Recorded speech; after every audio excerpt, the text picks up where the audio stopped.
Have you ever wondered why your own thoughts feel like enemies you must fight, instead of visitors you can simply watch pass by?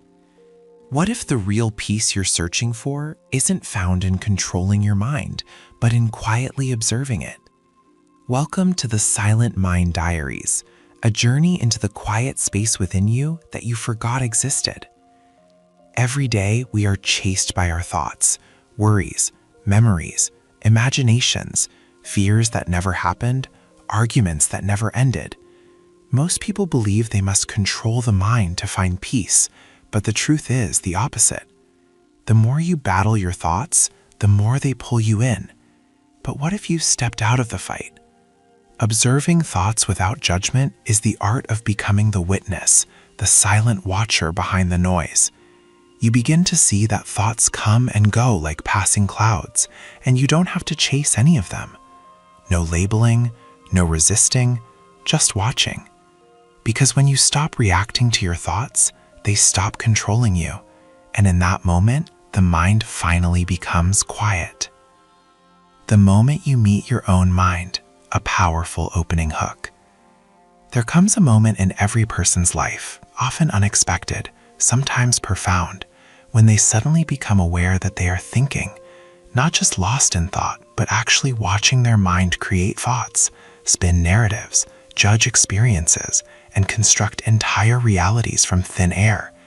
This moment of recognition, fleeting as it may be, represents one of the most significant discoveries a human being can make, the realization that you are not your thoughts, but rather the awareness that observes them. Imagine standing at the edge of a vast ocean at dawn. The water stretches endlessly before you, waves rising and falling in rhythmic patterns. Some waves are gentle ripples, barely disturbing the surface. Others crash with tremendous force, churning foam and spray into the air. Now imagine that this ocean is your mind, and each wave is a thought, feeling, or sensation passing through your consciousness. Most people spend their entire lives being tossed about by these waves, pulled under by some, carried along by others, never realizing they have the option to step back and observe the ocean from the shore.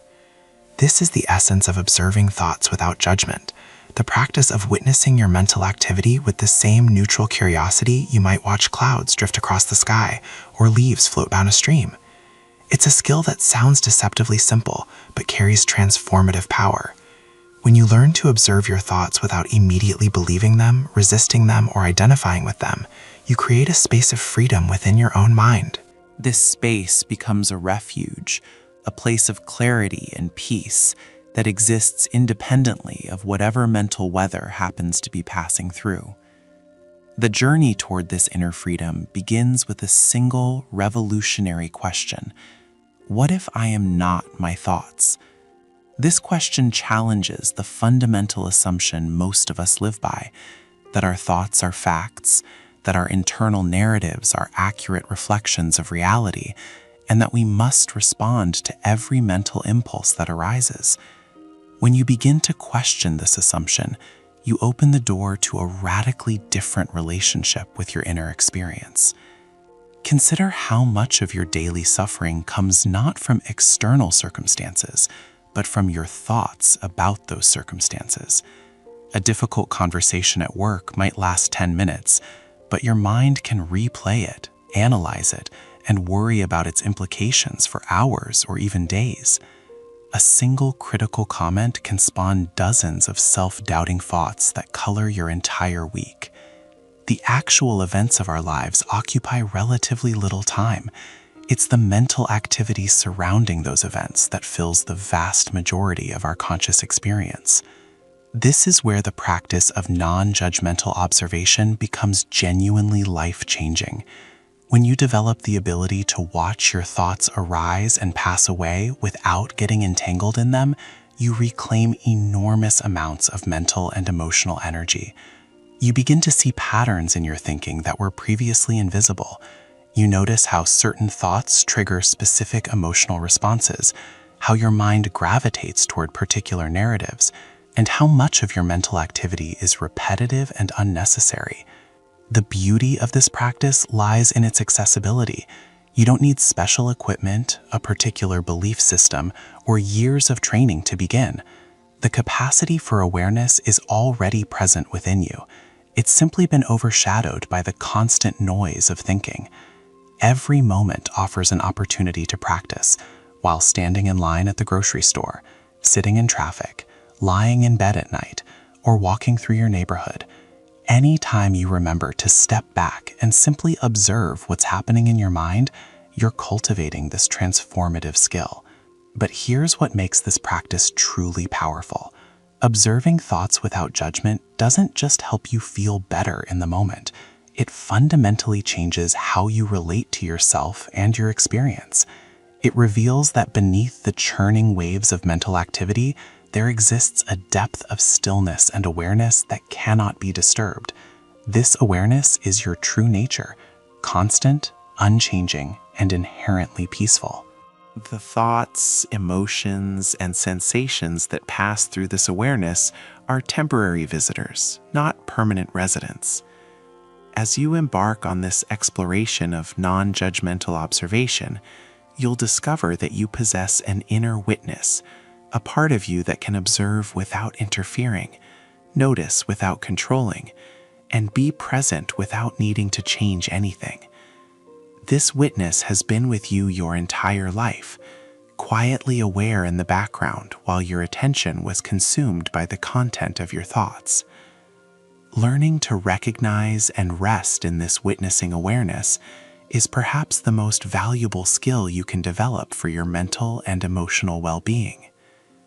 The following chapters will guide you through this transformative practice, exploring why we judge our thoughts, how to distinguish between thinking and awareness, what it means to be a silent observer, and how to carry this quality of mindful observation into every aspect of your daily life. This isn't about becoming emotionless or detached from life. Rather, it's about discovering a way of being that allows you to experience life more fully, respond more wisely, and suffer less unnecessarily. Your mind is an incredibly powerful instrument, capable of extraordinary creativity, problem-solving, and insight. But when you're lost in the constant stream of thinking, unable to observe from a place of stillness, that same mind becomes a source of confusion and distress. The practice of observing thoughts without judgment is the key to unlocking your mind's potential while finding peace within its activity. The moment you truly meet your own mind, not as something to fight or fix, but as something to observe with gentle curiosity, everything begins to change. Why we judge our thoughts and how it creates inner chaos. From the earliest moments of our lives, we're trained to evaluate, categorize, and judge. We learn that some things are good and should be pursued, while others are bad and must be avoided. This ability to discriminate serves important functions in the external world. It helps us make decisions, stay safe, and navigate complex social environments. However, when we turn this same judging mechanism inward and apply it indiscriminately to our thoughts and feelings, we create a battlefield within our own minds. The roots of mental judgment run deep into our evolutionary history. Our ancestors survived because they could quickly assess threats and opportunities in their environment. The part of the brain that evolved to scan for danger, the amygdala and related structures, doesn't distinguish between external threats and internal ones. When a distressing thought arises, your brain can react as if you're facing a physical danger, triggering the same stress response that would activate if you encountered a predator. This means that simply having an anxious thought can trigger more anxiety, creating a self-reinforcing cycle. But the judgment of thoughts goes beyond evolutionary programming. From childhood, we receive countless messages about what we should think and feel. We're told that certain emotions are acceptable while others are shameful. We learn to suppress anger, hide sadness, and present only the positive aspects of our inner experience. Parents, teachers, religious institutions, and broader cultural forces all contribute to an inner rulebook about what constitutes good and bad mental activity. This conditioning creates a split within us. There's the spontaneous arising of thoughts and feelings, the natural flow of mental activity, and then there's the inner judge, constantly evaluating this activity and finding it wanting. I shouldn't be thinking about this. What's wrong with me for feeling this way? I'm so weak for not being able to control my mind. These meta-thoughts, thoughts about thoughts, add an additional layer of suffering to whatever we're already experiencing. The irony is that judgment rarely achieves its intended purpose. When you judge a thought as bad or wrong and try to push it away, you typically end up thinking about it more.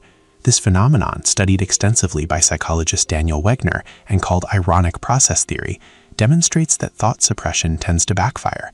When you tell yourself, "Don't think about white bears," your mind immediately conjures the image you're trying to avoid. Similarly, when you judge a thought as unacceptable and try to eliminate it, you paradoxically strengthen its presence in your awareness. Consider the experience of anxiety.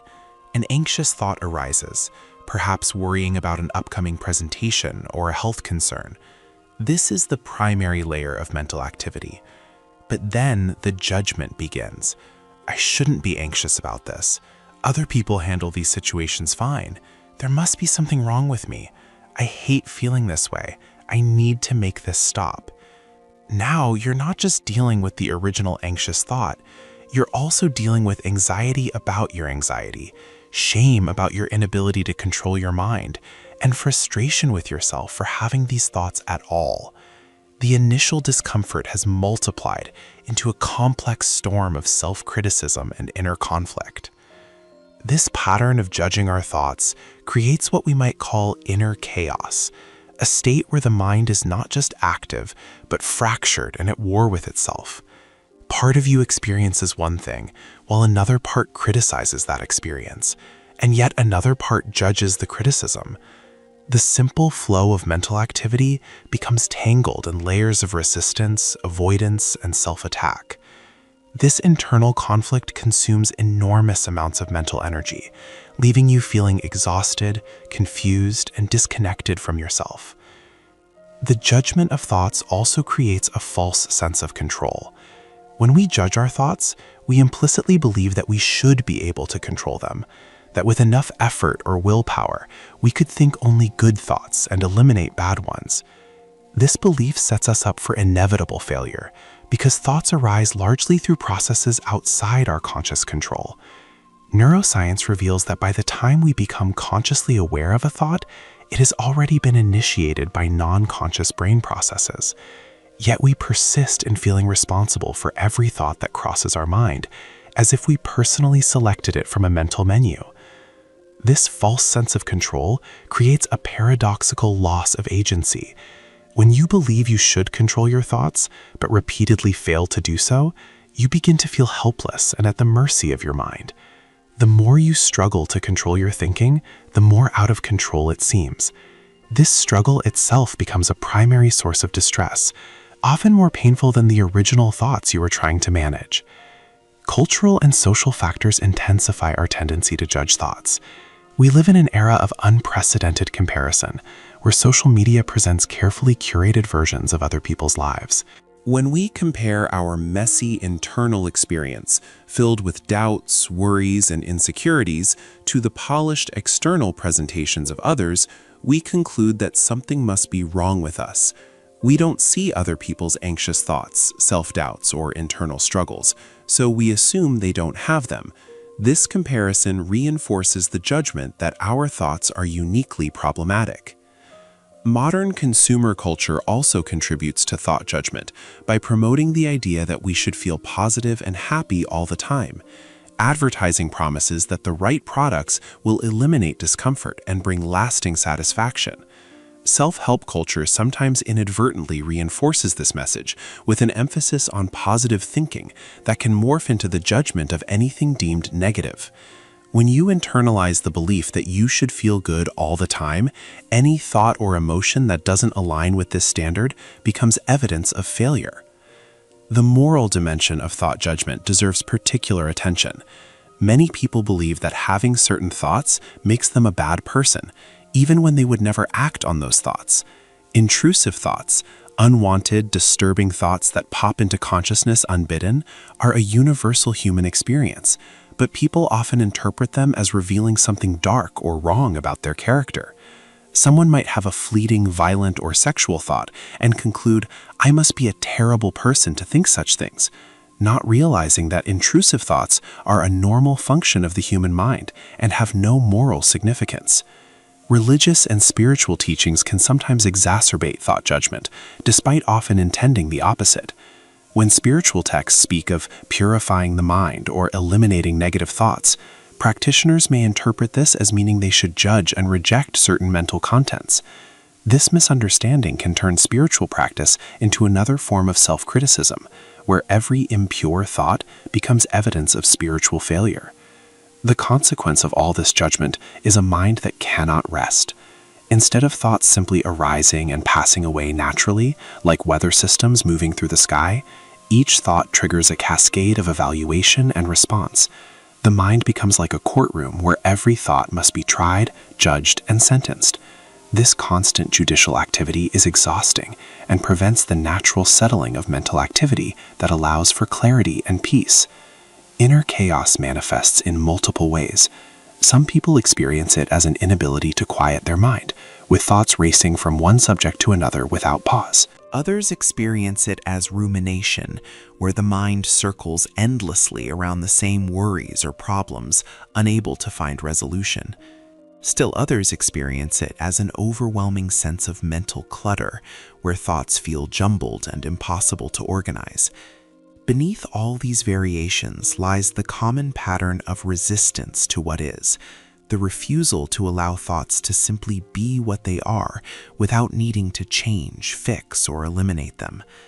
This inner chaos has tangible effects on well-being. Chronic thought judgment correlates with anxiety, depression, reduced concentration, sleep problems, and even physical health issues. When your mind is constantly at war with itself, your nervous system remains activated in a stress response. The body cannot distinguish between external threats and the internal threat of unacceptable thoughts, so it maintains a state of vigilance that wears down your physical and mental resources over time. Breaking free from this pattern requires recognizing that the judgment itself is the problem, not the thoughts being judged. This recognition represents a fundamental shift in perspective.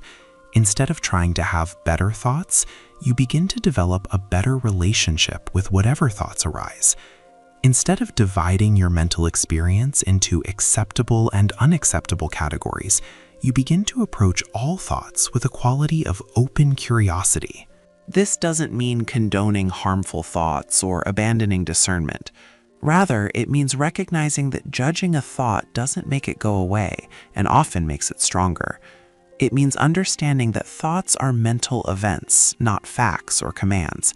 And it means discovering that you have the capacity to observe your mental activity without being overwhelmed by it or needing to control it. The path out of inner chaos begins with a simple but radical act: noticing judgment without judging the judgment. When you catch yourself thinking, "I shouldn't be thinking this," you can notice that judgment with curiosity rather than piling on another layer of criticism. This creates a crack in the armor of self-judgment, a moment where you step back from the battlefield and observe it from outside. In that space of observation, something begins to shift. The chaos doesn't necessarily disappear immediately, but it loses some of its grip. You begin to see that you are not the chaos. You are the awareness within which the chaos appears. The difference between thinking and awareness. Understanding the distinction between thinking and awareness represents one of the most important insights in the journey toward mental peace. Yet this distinction often remains elusive because awareness is so fundamental to our experience that it's easily overlooked, like trying to see your own eyes without a mirror. We're intimately familiar with thinking. We do it constantly from the moment we wake until we fall asleep. But awareness, the very capacity that allows thinking to be known, often operates beneath our conscious recognition. Thinking is the activity of the mind, the stream of words, images, memories, plans, and narratives that fills consciousness moment by moment. It's the voice in your head that comments on your experience, solves problems, plans for the future, and reviews the past. Thinking is content, the specific thoughts, their subjects, their emotional charge, their particular flavor and texture. When you're lost in thought, you're identified with this content. experiencing yourself as the thinker of these thoughts, swept along by the currents of mental activity. Awareness, by contrast, is the space in which thinking occurs. It's the capacity to know, to register experience, to be conscious of whatever arises in the present moment. Awareness is not content, but context, the container within which all experiences appear. While thoughts come and go, awareness remains constant. You can be aware of thinking, but you cannot think awareness. You can observe thoughts, but you cannot make awareness an object of observation in the same way, because awareness is always the subject, the one observing. This distinction becomes clearer through direct experience. Right now, as you read these words, thoughts are arising in response to the content. You might be agreeing or disagreeing, making connections to your own experience, or planning what you'll do after reading. These are all movements of thought. But simultaneously, there is an awareness of these thoughts, a knowing presence that registers the thinking without being identical to it. This awareness is already present. It doesn't need to be created or achieved. It simply needs to be recognized. One useful analogy compares thoughts to waves on the ocean and awareness to the ocean itself. Waves are temporary patterns. They rise, peak, and dissolve back into the water. Different waves have different characteristics. Some are large and forceful, others are gentle ripples. But regardless of the wave's activity, the ocean remains the ocean. The waves are made of ocean water, arising from and returning to the ocean, but they are temporary formations within something more fundamental and constant. Similarly, thoughts are temporary patterns arising within awareness. They're made of awareness. You cannot have a thought outside of consciousness, but they are passing formations within something unchanging. Another helpful distinction is that thinking is always about something else, while awareness simply is. Thought points to objects, memories of the past, projections into the future, interpretations of the present, ideas about yourself and others. Even when thinking reflects on itself, when you think about your thoughts, it creates a subject-object split, turning some aspects of mental activity into objects for other aspects to examine. Awareness, however, doesn't point away from itself. It's self-knowing, pure presence that doesn't require an object to exist. When awareness recognizes itself, there's no division between the knower and the known. The quality of thinking and awareness differs fundamentally. Thinking has a restless quality. It moves, changes, seeks, resists, grasps, and avoids. It's never satisfied with the present moment as it is, always reaching towards something else. Awareness, by contrast, has an inherently peaceful quality. It's not trying to get anywhere or become anything different. It simply witnesses what is, without agenda or preference. When you rest in awareness rather than being lost in thought, you tap into this natural peace that exists independent of your circumstances.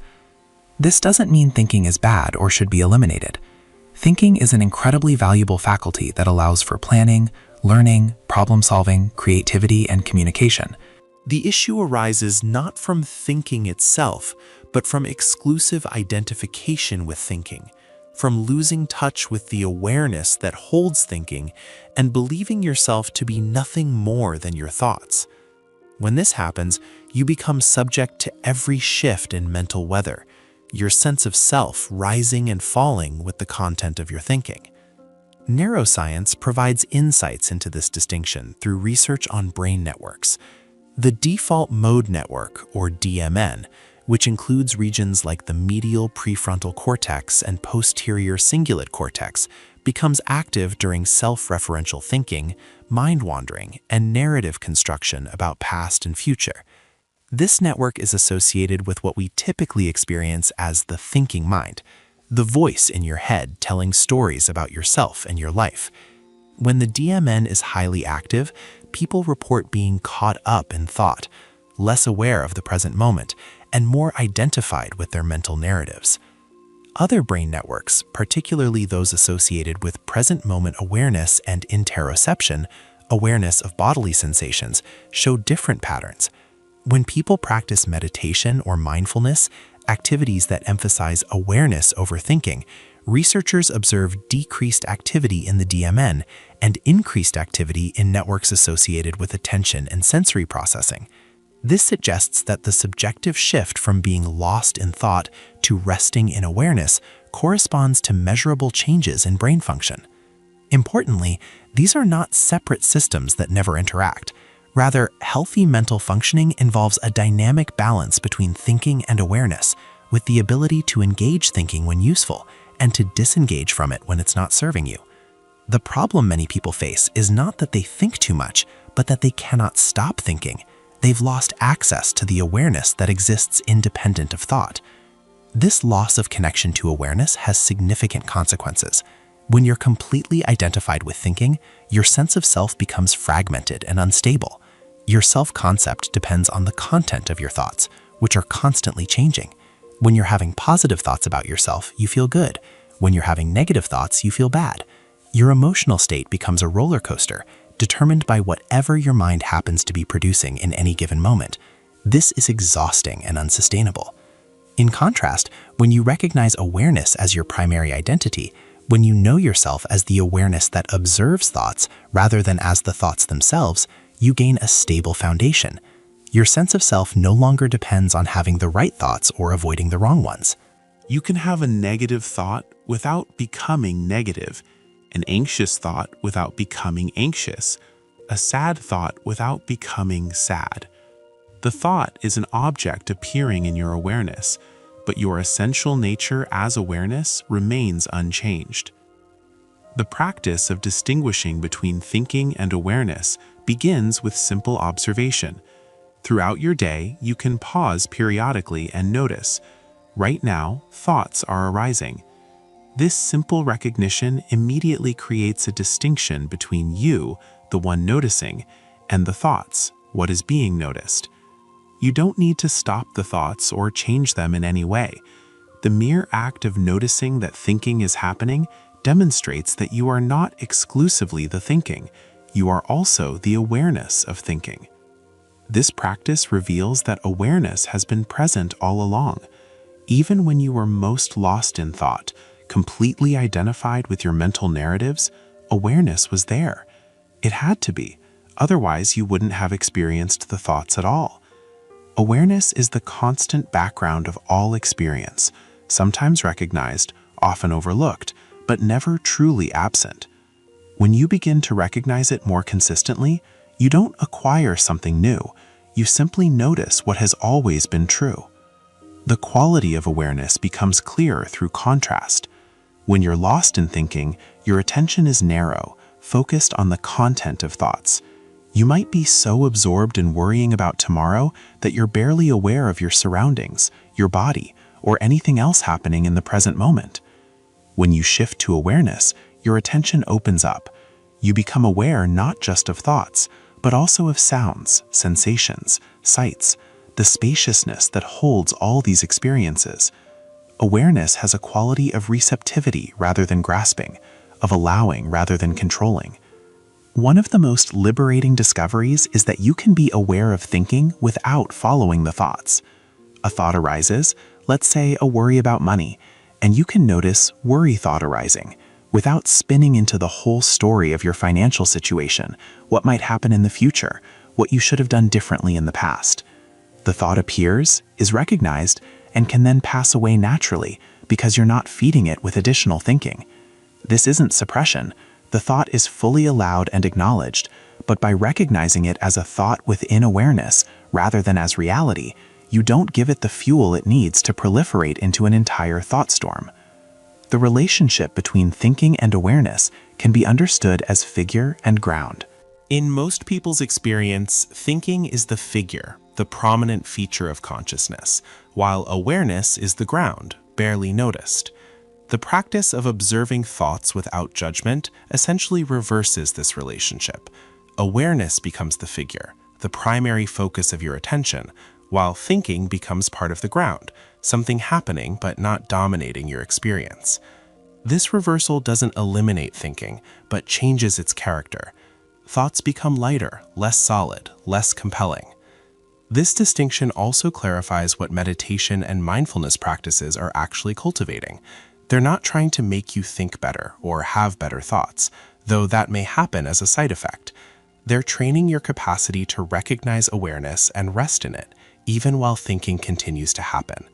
They're helping you discover the difference between being lost in the movie of your thoughts and recognizing yourself as the screen on which the movie plays, present before the movie begins, there throughout its playing, and remaining after it ends. Understanding the difference between thinking and awareness doesn't require believing anything or adopting a particular philosophy. It's available through direct investigation of your own experience. Right now, you can ask yourself, what is aware of these words? What is aware of the thoughts arising in response to these words? You cannot answer this question with a thought, because whatever you think is an object within awareness, not awareness itself. But you can directly recognize the awareness that holds the question, the attempted answer, and the recognition of not being able to capture awareness in a thought. This recognition is the doorway to a profoundly different way of relating to your mind. Becoming the silent observer inside your mind. The concept of the silent observer or witness consciousness appears across wisdom traditions, from Buddhist mindfulness to Hindu Vedanta to modern psychology. Despite cultural and linguistic differences, these traditions point to the same essential discovery, that within you exists a capacity to observe your mental and emotional experiences without becoming entangled in them.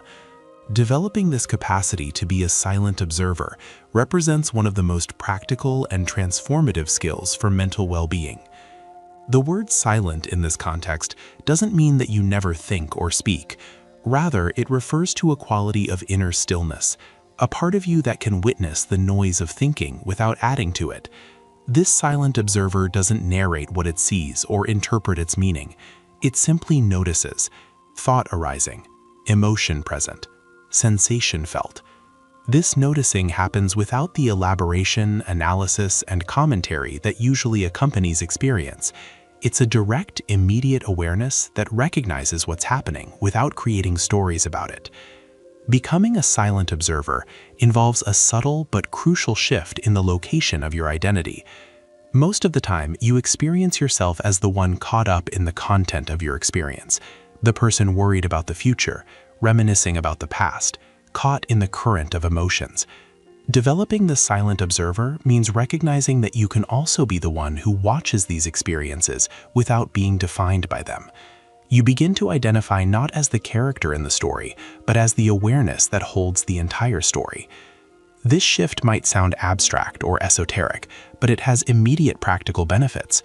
When you're able to observe a strong emotion like anger from the perspective of the silent observer, the emotion doesn't disappear, but your relationship to it changes fundamentally.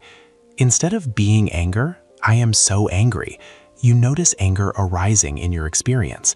Anger is present. This small linguistic shift reflects a profound change in perspective. The emotion becomes something you're aware of rather than something you are. This creates space around the emotion, reducing its intensity and preventing it from automatically controlling your behavior. The silent observer operates through a particular quality of attention. In ordinary awareness, attention is usually absorbed by its objects. You're thinking about work, and your attention is completely merged with those thoughts. The silent observer, by contrast, maintains a slight distance from its objects. It's present with the experience, but not lost in it. This is sometimes called decentered or metacognitive awareness, awareness of awareness itself, a stepping back to observe the process of experiencing. Cultivating this observing capacity begins with simple practices. You might start by setting aside a few minutes each day to sit quietly and watch your breath. As you focus on breathing, thoughts will inevitably arise. The practice is to notice when you've been pulled away from the breath into thinking, and then gently return your attention to breathing.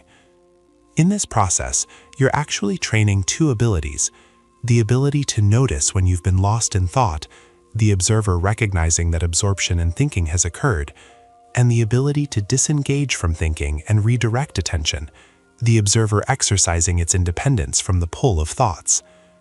Each time you notice you've been lost in thought, that's not a failure, it's actually a moment of success. The noticing itself is the silent observer in action.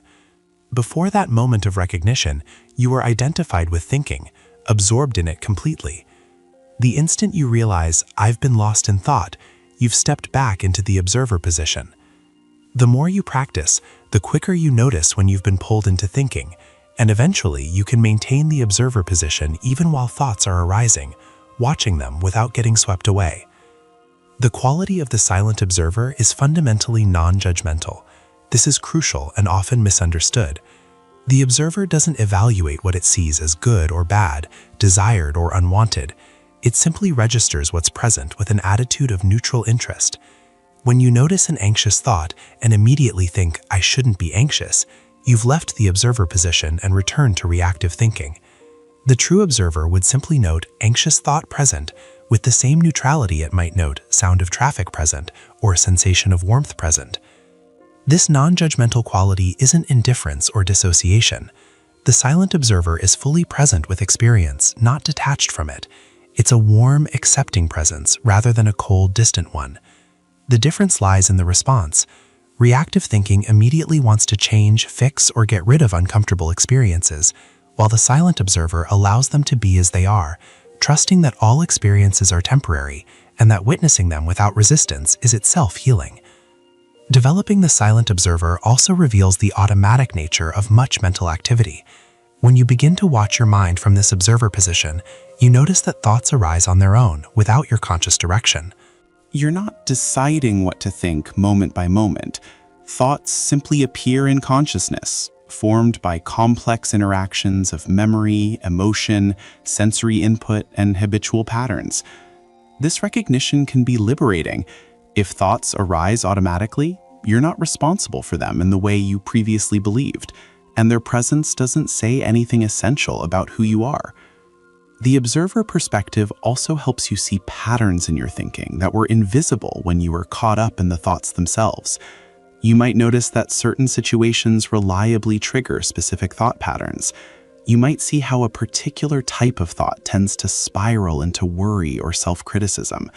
You might recognize that your mind returns to the same topics repeatedly, like a record skipping in the same groove. These patterns were always there, but you couldn't see them clearly while you were identified with the thinking. The observer provides the necessary distance to recognize patterns, and recognizing patterns is the first step toward having choice about them. There's a natural concern that becoming an observer of your experience might make you passive or disconnected from life. Won't watching your emotions from a distance make you cold or unfeeling? This concern mistakes the observer for disassociation, but they're fundamentally different. Disassociation involves disconnecting from experience because it's overwhelming, often resulting in numbness or a sense of unreality.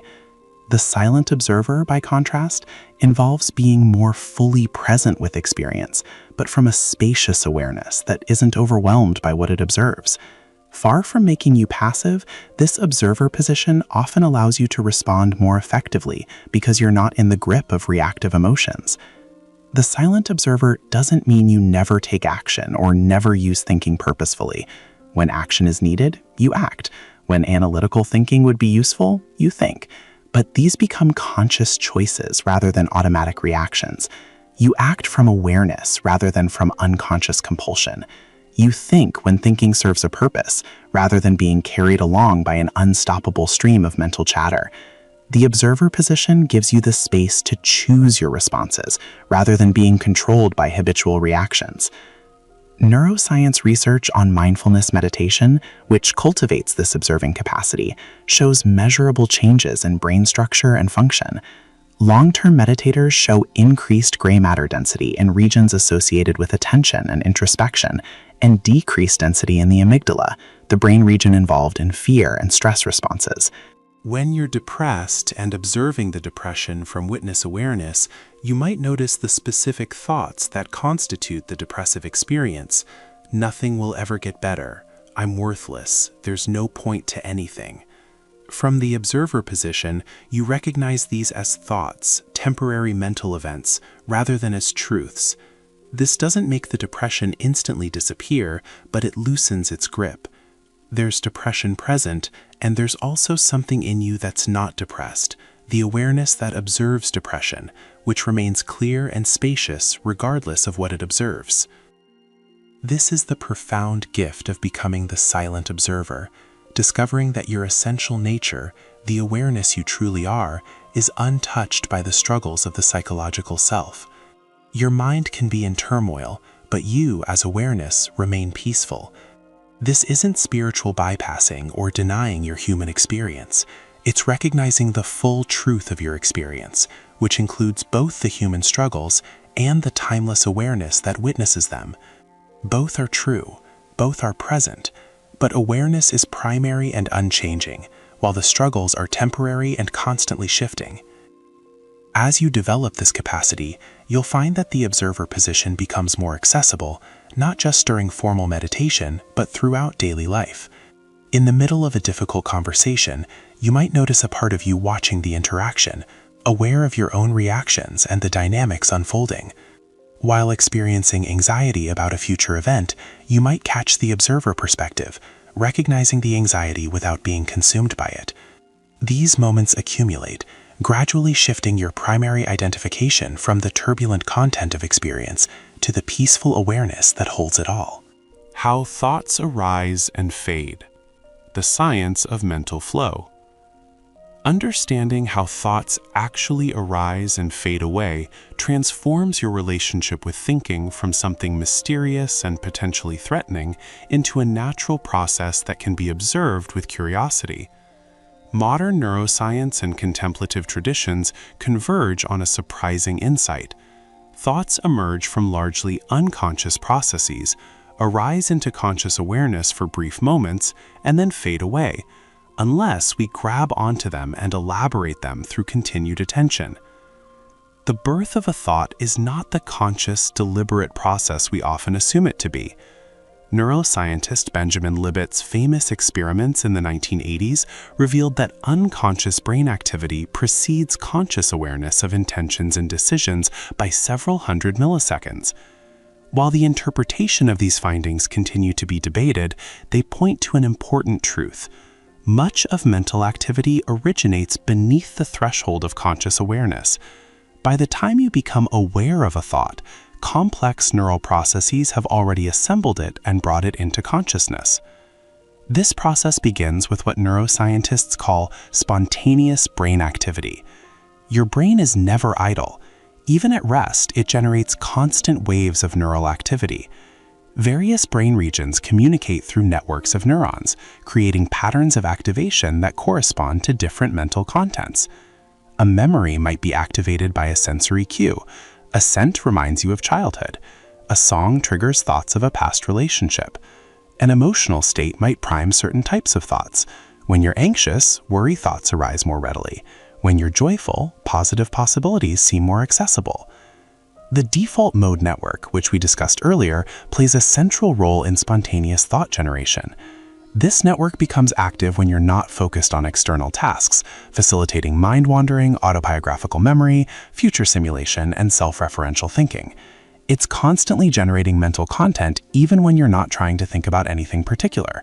This is why when you sit down to meditate and attempt to quiet your mind, you often find instead that thoughts multiply. You're simply becoming aware of mental activity that was already happening but was previously overshadowed by task-focused attention. Thoughts arise from the interaction of multiple factors: current sensory input, recent experiences stored in working memory, long-term memories and associations, emotional states, physiological conditions, hunger, fatigue, hormones, and even the time of day. A thought is not a single thing, but a constellation of neural activations that temporarily cohere into a recognizable mental event. Different brain regions contribute different aspects. Visual cortex might contribute imagery, language areas might contribute words, limbic regions might contribute emotional coloring. From a Buddhist psychological perspective, which has investigated the mind through introspective methods for thousands of years, thoughts are said to arise from a combination of contact between sense organ and sense object, attention, and karmic conditioning, habitual patterns established through past actions and experiences. When these conditions come together, a thought appears in consciousness. When the conditions dissolve, the thought naturally fades. This model emphasizes that thoughts are conditioned phenomena. They don't arise randomly or independently, but always in response to causes and conditions. The momentary nature of thoughts becomes apparent through careful observation. If you watch your mind closely, you'll notice that individual thoughts are extremely brief. A thought flashes into consciousness, exists for a moment, and then fades. What we typically experience as a train of thought is actually a rapid succession of individual thoughts, each one triggering the next through association. One thought about what to make for dinner triggers a thought about ingredients, which triggers a thought about going to the grocery store, which triggers a memory of seeing someone you know at the store last week, which triggers thoughts about that person's life situation, and so on. Each link in this chain is a discrete thought, but they follow so quickly that we experience them as a continuous stream. This associative nature of thinking explains why the mind can wander so far from where it started. You begin thinking about a work project, and 5 minutes later find yourself remembering an embarrassing moment from high school.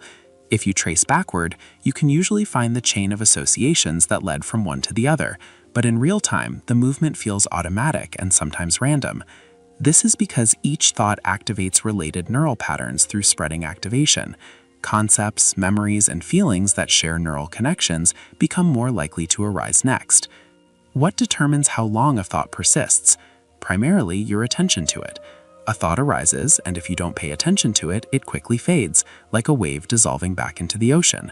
But if you grab onto it with your attention, if you engage with it, elaborate it, think about it, you create the conditions for it to persist and multiply. That initial worry thought about your health could fade in seconds, or it could be the beginning of an hour-long anxiety spiral, depending on how you relate to it. The thought itself doesn't determine this. Your response does. This understanding has profound implications. It means that the persistence of difficult thoughts is not inevitable. You're not helpless before an onslaught of negative thinking. While you can't prevent thoughts from arising, that's an automatic, unconscious process, you can influence what happens after they arise. By not feeding thoughts with continued attention and elaboration, you allow them to follow their natural course, which is to arise and fade away. This is not suppression or distraction. When you suppress a thought, you push it away while still giving it attention. You're thinking about not thinking about it, which keeps it active. When you distract yourself, you redirect attention elsewhere, but the thought may continue to operate in the background, influencing your mood and returning when the distraction ends. Allowing a thought to naturally fade is different. You acknowledge its presence without engaging with it, like noticing a bird fly by without turning to follow its flight.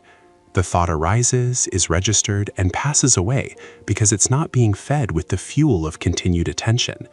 Neuroscientist Judson Brewer's research on the neuroscience of mindfulness demonstrates this process. He found that when people practice observing thoughts without engagement, there's decreased activity in the posterior cingulate cortex, a key hub of the default mode network associated with getting caught up in thoughts. The thoughts still arise. That's not what changes. What changes is the pattern of neural activity that would typically elaborate and sustain those thoughts. The brain learns that it doesn't need to follow every thought to its conclusion. The rhythm of mental flow resembles breathing. Thoughts arise like the inhalation, a natural, automatic process.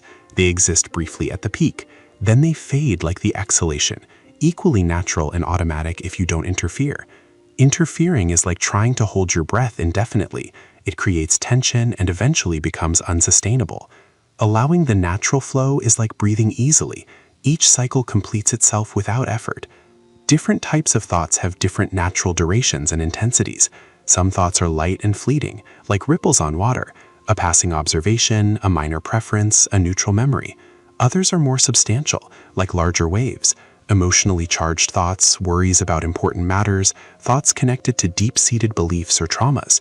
These heavier thoughts naturally take longer to arise and fade. They command more attention and trigger stronger neural and physiological responses.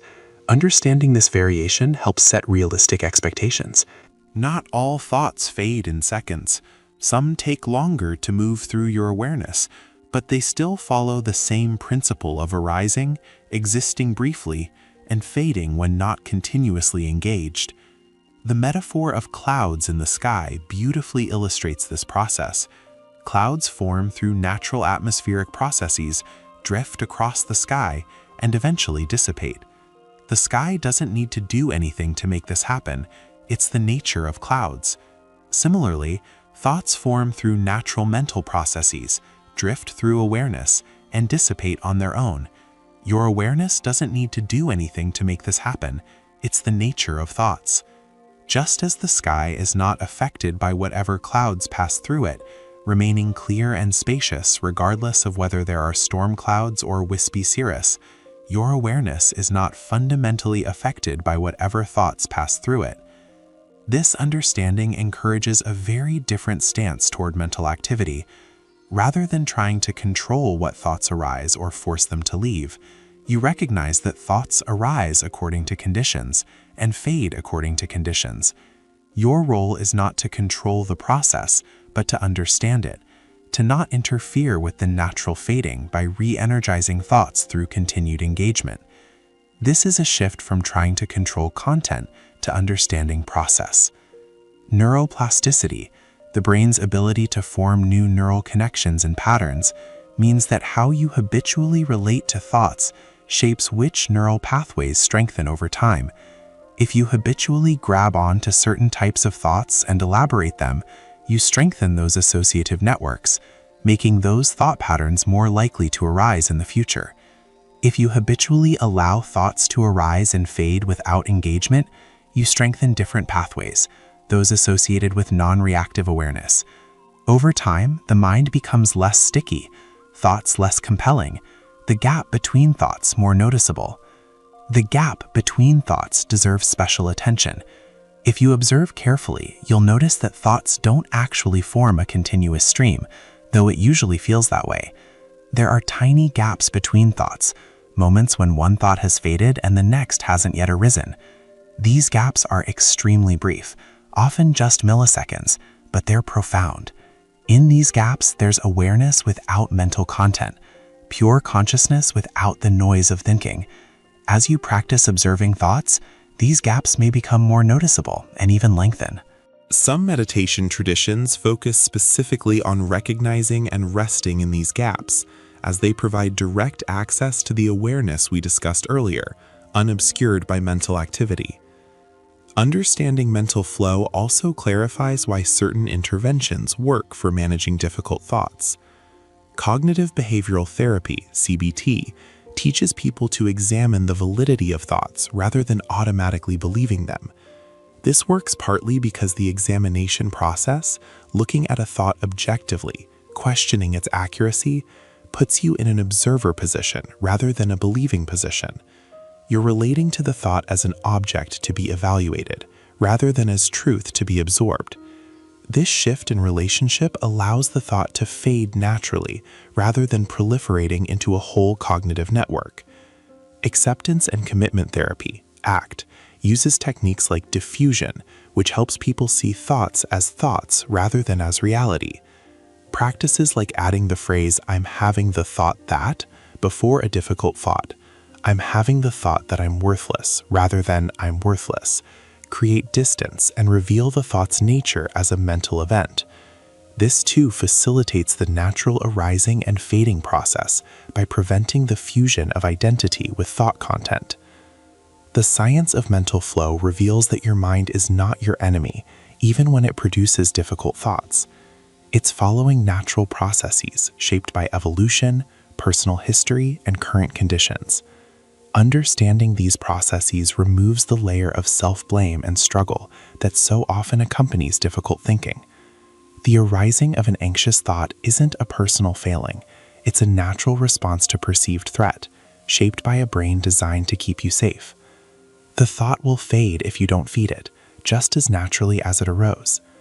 This understanding itself can be profoundly relieving, creating the mental space necessary for the very non-reactivity that allows thoughts to follow their natural course. Letting go of the need to control every feeling. The impulse to control our feelings runs deep in human psychology. From early childhood, we learn that certain emotions are acceptable while others are not, that we should calm down when upset, cheer up when sad, or stop worrying when anxious.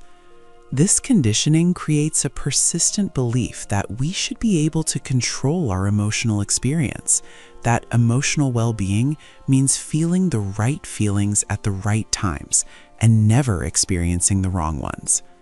This belief, however well-intentioned, becomes a primary source of suffering. The paradox of emotional control is that the attempt to control feelings often intensifies them. When you try to force yourself to stop feeling anxious, you create anxiety about your anxiety. When you resist sadness and tell yourself you shouldn't feel this way, you add a layer of self-judgment to the sadness, compounding the pain. When you try to suppress anger, it often leaks out in indirect ways or builds pressure that eventually explodes.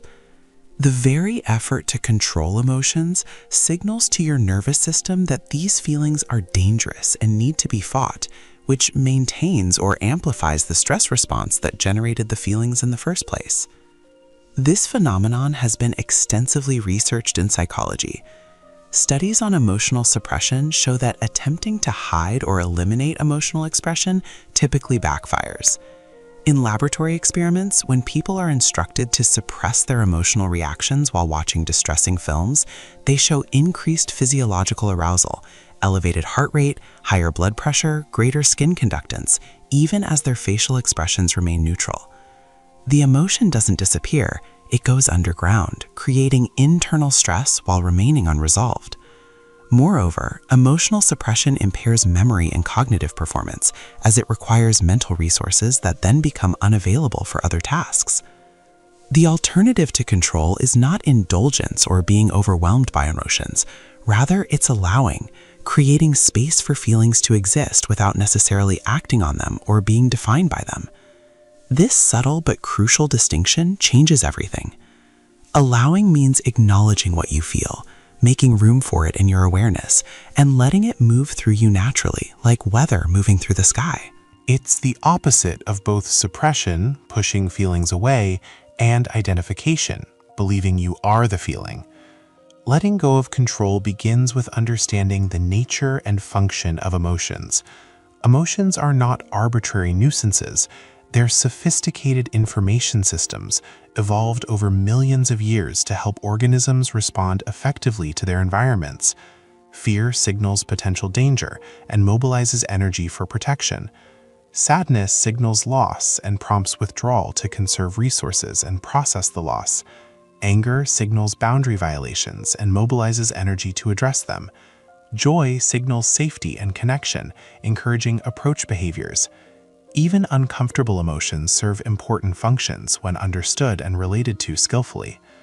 The problem arises not from having emotions, but from our relationship to them. When you judge an emotion as wrong or unacceptable, you create a war within yourself. Part of you feels one way, while another part insists you should feel differently. This internal conflict is exhausting and prevents the natural processing and resolution of emotions. Emotions, like thoughts, have a natural arc. They arise, peak, and subside if we don't interfere with the process. But interference, in the form of judgment and attempted control, disrupts this natural arc. Consider the experience of grief. Grief arises naturally in response to loss of a person, a relationship, a phase of life, a dream. It includes waves of sadness, longing, perhaps anger or guilt, mixed with memories and love. When you allow grief to move through you, accepting the waves of feeling when they come, the grief gradually processes and integrates. The loss remains, and sadness may return when triggered by reminders, but the acute intensity softens over time.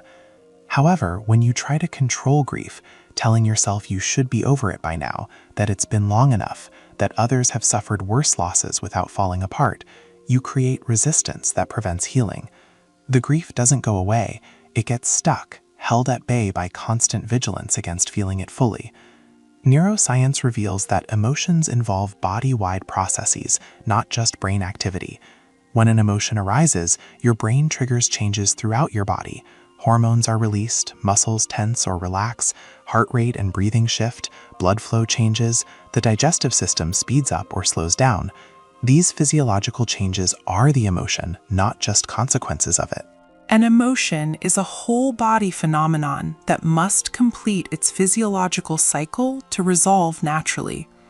When you resist or suppress an emotion, you interrupt this cycle, leaving the physiological activation incomplete. This is why unprocessed emotions can create chronic tension, pain, and eventually physical illness. The body holds what the mind refuses to feel. Letting go of control doesn't mean you passively accept all circumstances that trigger difficult emotions. You can take action to change situations while still allowing yourself to feel what you feel about them. You can work to leave an unfulfilling job while allowing the frustration and anxiety about your current situation. You can establish boundaries in a difficult relationship while allowing your anger about how you've been treated. The action and the feeling can coexist. You don't need to eliminate the feeling before you can act effectively. In fact, allowing the feeling often provides clearer information about what action is truly needed. One of the most challenging aspects of letting go of control is tolerating discomfort. Our culture promotes the idea that we should feel comfortable all the time, that discomfort is a problem to be solved immediately. This creates an extremely low tolerance for difficult emotions. The moment something uncomfortable arises, we reach for distraction. Phones, food, substances, shopping, anything to change how we feel.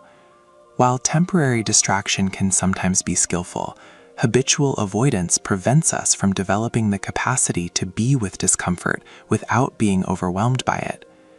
Developing this capacity, sometimes called distress tolerance in psychology, is one of the most valuable skills for emotional well-being. It involves learning that you can feel anxious without having an anxiety disorder, sad without being clinically depressed, angry without becoming violent or destructive. You can feel intensely and still remain functional. The feelings are not as dangerous as they seem. What makes them seem dangerous is often our fear of the feelings themselves, rather than the feelings directly. A useful practice for developing this capacity is what's sometimes called riding the wave of emotion. When a strong feeling arises, instead of trying to control or eliminate it, you turn your attention toward it with curiosity. What does this emotion actually feel like in your body? Where do you notice sensations? What's their quality? Hot or cold, tight or loose, heavy or light, moving or still? As you bring gentle, interested attention to the sensations of the emotion, something remarkable often happens. The emotion moves and changes. It might intensify for a moment, then plateau, then begin to soften. By staying present with the physical experience, you allow the emotion to complete its natural cycle. This is not the same as ruminating on the emotion or telling stories about it. When you ruminate, you engage with the thoughts surrounding the emotion, why you feel this way, what it means, what terrible things might happen. This mental activity actually maintains and intensifies the emotion, rather than allowing it to flow. Turning attention to the body rather than to the narrative helps you experience the emotion directly as sensation rather than story. The concept of emotional agility, developed by psychologist Susan David, encapsulates this approach. Emotional agility involves being flexible with your emotions, able to accept and navigate them skillfully, rather than being rigidly controlled by attempts to feel only certain approved emotions. It means being honest about what you feel, accepting it without judgment, and then choosing behaviors aligned with your values rather than automatically driven by the emotion. You can feel afraid and still act courageously. You can feel sad and still engage meaningfully with life. The feeling doesn't have to control your behavior, but you also don't have to eliminate the feeling before you can behave skillfully. Letting go of control also means releasing attachment to positive feelings. Many people try to hold on to pleasant emotions, to make them last, to ensure they keep feeling good. This creates its own form of suffering, because pleasant feelings, like all feelings, are temporary. When you grasp at happiness, trying to make it permanent, you create anxiety about losing it and disappointment when it inevitably fades. The alternative is to enjoy positive feelings fully while they're present, without needing them to last forever. This creates a more sustainable form of well-being, not dependent on feeling good all the time, but rooted in accepting the full range of human emotional experience. This acceptance doesn't mean resignation or defeat. It's not giving up on feeling better or improving your life. Rather, it's recognizing that the path to genuine well-being runs through acceptance rather than around it. When you stop fighting with your emotions, using the energy previously spent on control to instead work with emotions skillfully, you often find that your emotional life naturally becomes more balanced, not because you forced it to, but because you've removed the resistance that was maintaining emotional intensity and rigidity. Self-compassion plays a crucial role in letting go of control. When you're struggling with difficult emotions, instead of criticizing yourself for feeling this way, you can offer yourself the same kindness you'd offer a good friend. This is really hard. It makes sense that I feel this way given what's happening. This compassionate stance creates safety, which allows the nervous system to relax and emotions to process naturally. Harsh self-criticism, by contrast, signals danger to the nervous system, maintaining the very emotional arousal you're trying to resolve. Cultural factors significantly influence our relationship with emotional control. Some cultures encourage emotional expression, while others prize emotional restraint.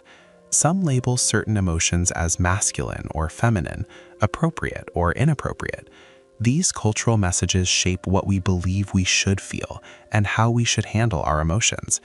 Recognizing these influences helps us question whether our attempts to control emotions are truly serving us, or merely reflecting cultural conditioning that may not fit our individual nature. The practice of letting go of control is gradual.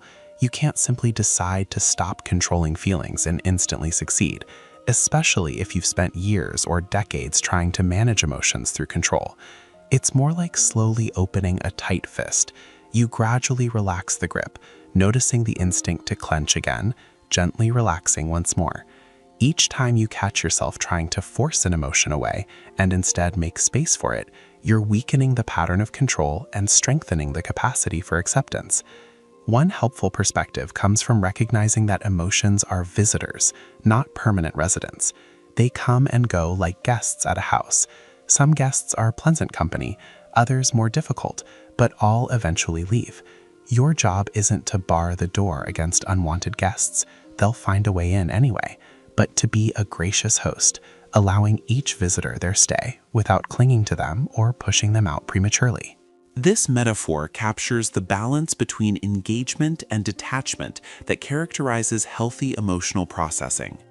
Letting go of control ultimately leads to a more authentic, integrated life. When you stop using enormous amounts of energy to control and hide emotions, that energy becomes available for genuine living. You can be more present in relationships because you're not constantly monitoring and managing your emotional responses. You can take risks because you know you can handle whatever emotions arise. You can be more creative because you're not restricting your experience to a narrow band of approved feelings. The full spectrum of your humanity becomes available, and paradoxically, this acceptance of all emotions leads to greater overall well-being than the exhausting attempt to control them ever did. Allowing thoughts to pass like clouds in a quiet sky.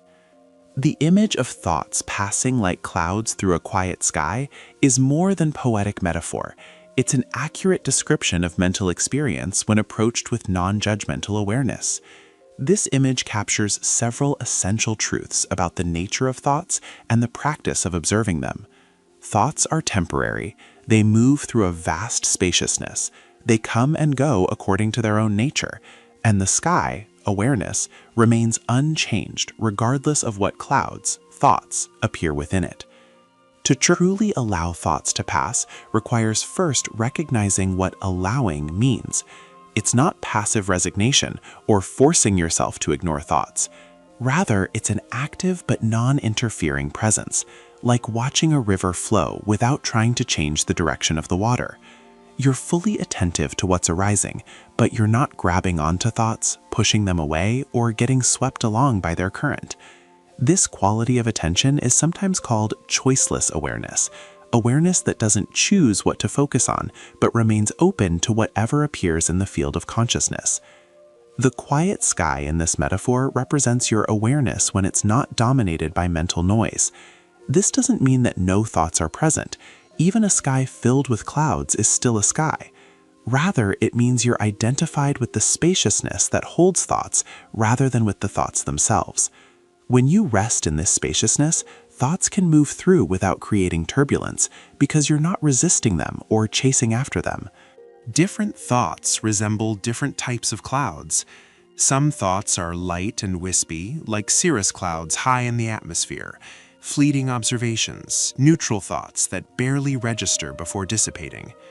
Others are more substantial, like cumulus clouds, thoughts with more emotional content, memories, plans, or concerns that have more weight and presence. Still others are like thunderclouds, intense, emotionally charged thoughts that seem to fill the entire sky, bringing darkness and turbulence. The practice applies to all types, allowing each thought to appear, exist for its natural duration, and pass away in its own time.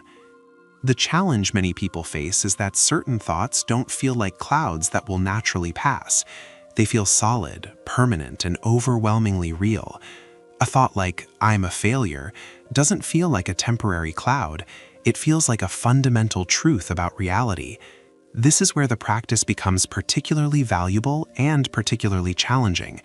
The solidity of such thoughts is actually created by a combination of factors: the emotional charge they carry, the repetition that has worn neural grooves making them arise habitually, and most importantly, the belief you give them and the resistance you mount against them. When you believe a thought completely, identifying with it as truth, it doesn't pass like a cloud. Instead, it becomes the lens through which you see everything else. The thought, "I'm a failure," colors all subsequent experiences, leading you to interpret neutral events as confirming evidence. This is called cognitive fusion in acceptance and commitment therapy, the fusion of self with thought, losing the ability to see thoughts as mental events distinct from reality. Diffusion, recognizing thoughts as thoughts, is what allows them to pass naturally. Equally problematic is strong resistance to thoughts. When a disturbing thought arises, perhaps an intrusive violent or sexual image, or a thought that contradicts your values, and you react with horror and desperate attempts to push it away, you actually trap it in your awareness. The resistance creates a struggle, and the struggle maintains focus on the thought. This is the white bear phenomenon mentioned earlier. The harder you try not to think about something, the more it occupies your mind. Paradoxically, allowing even disturbing thoughts to pass through awareness, noticing them without horror or engagement, is what permits them to move on naturally.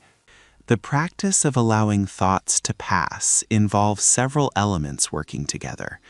First, there's recognition, noticing that thinking is happening. This simple recognition creates an initial space between you and the thought, activating the observer perspective we discussed earlier. Second, there's acknowledgement without engagement, registering what type of thought it is without following its content.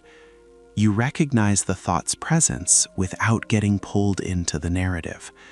Third, there's a releasing of attachment, not holding on to the thought, but letting your attention remain open and receptive to whatever arises next. This is subtle. You're not pushing the thought away, that's resistance, or distracting yourself, that's avoidance. You're simply not giving the thought the additional attention and elaboration it needs to persist. The thought is like a visitor who appears at your door. You acknowledge their presence, but you don't invite them in for a long conversation. Fourth, there's a return to presence, bringing attention back to the present moment, perhaps to the breath, bodily sensations, or simply to open awareness itself. This process might sound complicated, but with practice it becomes quite natural and quick. Recognition, acknowledgement, releasing, returning, this entire cycle can happen in moments. Initially, you might notice a thought only after you've been lost in it for minutes or longer. With practice, the recognition comes earlier, sometimes catching thoughts just as they arise, or even noticing the impulse to follow a thought before you actually do. This isn't about achieving perfect control. It's about gradually shifting the default pattern from automatic engagement to aware allowing. The breath often serves as an anchor in this practice. When you notice you've been carried away by thoughts, you can return attention to breathing. The breath is always happening in the present moment, so it serves as a pathway back to presence. It's not that breathing is more important than other experiences. It's simply a reliable, neutral object of attention that's always available. Some people prefer other anchors, body sensations, sounds, or simply the feeling of being present, and any of these can serve the same function. Working with the breath reveals another aspect of allowing thoughts to pass, the relationship between mental and physical states. When you're lost in thought, especially stressful thinking, your breathing often becomes shallow and irregular. When you return attention to breathing and allow it to settle into a natural rhythm, this often helps thoughts settle as well. The relationship runs both ways. Mental calm supports physical calm, and physical calm supports mental calm. This is why practices that involve the body, mindful breathing, yoga, tai chi, walking meditation, can be powerful tools for developing the capacity to allow thoughts to pass. The quiet sky in our metaphor points to a quality of inner stillness that exists independent of mental activity. This doesn't mean your mind becomes literally silent. That's not the goal and not necessary. Rather, it means discovering a quality of awareness that remains quiet even when thoughts are active. This is sometimes compared to the depths of the ocean, which remains still and quiet even when the surface is turbulent with waves. When you identify with the depths rather than with the surface activity, you experience this fundamental stillness even amid mental activity. This stillness is not something you create through effort. It's already present, simply obscured by excessive identification with thinking. When you stop energizing thoughts through constant engagement, the natural stillness of awareness becomes more apparent. The trying itself is a form of mental activity that obscures the stillness you're seeking. Allowing is the opposite of trying. It's releasing effort, trusting the natural process of thoughts arising and passing away. Allowing thoughts to pass like clouds requires trust. Trust that thoughts will indeed pass if you don't hold on to them. Trust that you can handle whatever thoughts arise, and trust in your own awareness as a stable foundation. This trust often develops gradually through direct experience. Each time you notice a thought, allow it without engagement, and observe it naturally fading, you gain empirical evidence that the process works. This builds confidence, making it easier to allow even more challenging thoughts to pass. One common concern is that allowing thoughts to pass means you'll lose access to important information or insights contained in thoughts. Won't you miss something important if you're just letting thoughts go? This concern confuses allowing with ignoring. When a thought contains genuinely useful information, a reminder about something you need to do, and insight about a problem you're working on, a creative idea, you'll recognize its value and can choose to engage with it intentionally. The practice is about not being compulsively driven by every thought that arises, not about becoming unable to think productively when appropriate. In fact, allowing thoughts to pass often enhances access to genuine insight. When your mind is cluttered with repetitive, compulsive thinking, useful insights can get lost in the noise. When you've developed the capacity to allow most thoughts to pass without engagement, important thoughts and insights stand out more clearly. Your relationship with thinking becomes more intentional. You think when thinking is useful, and you rest in aware presence when thinking is not needed. This is very different from being at the mercy of an uncontrollable thought stream. The practice also reveals that thoughts often arise in response to each other in associative chains. One thought triggers the next, which triggers the next, creating the experience of a train of thought. When you allow the first thought in a chain to pass without engagement, the entire chain never develops. The initial thought arises, perhaps a memory of a past mistake, and instead of following the chain into self-criticism, rumination about the past, worry about repeating the mistake, etc., you simply note memory thought and return to present awareness. The thought passes, and the whole cascade it might have triggered never materializes. This is enormously efficient in terms of mental energy. Rather than spending hours caught in worry spirals or self-critical loops, you notice the first thought in the pattern and allow it to pass. This doesn't mean you never reflect on past mistakes or plan for the future. These can be useful activities when undertaken intentionally. It means you're not lost in compulsive, repetitive patterns of thinking that serve no purpose except to create suffering. The quality of quiet in the quiet sky metaphor is worth exploring further. This quietness doesn't mean the absence of all mental activity. Even experienced meditators have thoughts arising regularly.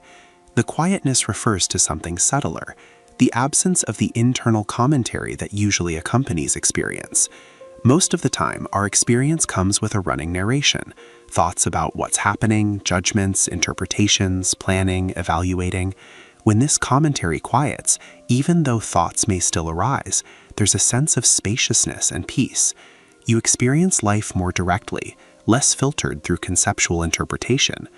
This direct experience is sometimes called bare attention, noticing what's present without the overlay of conceptual elaboration.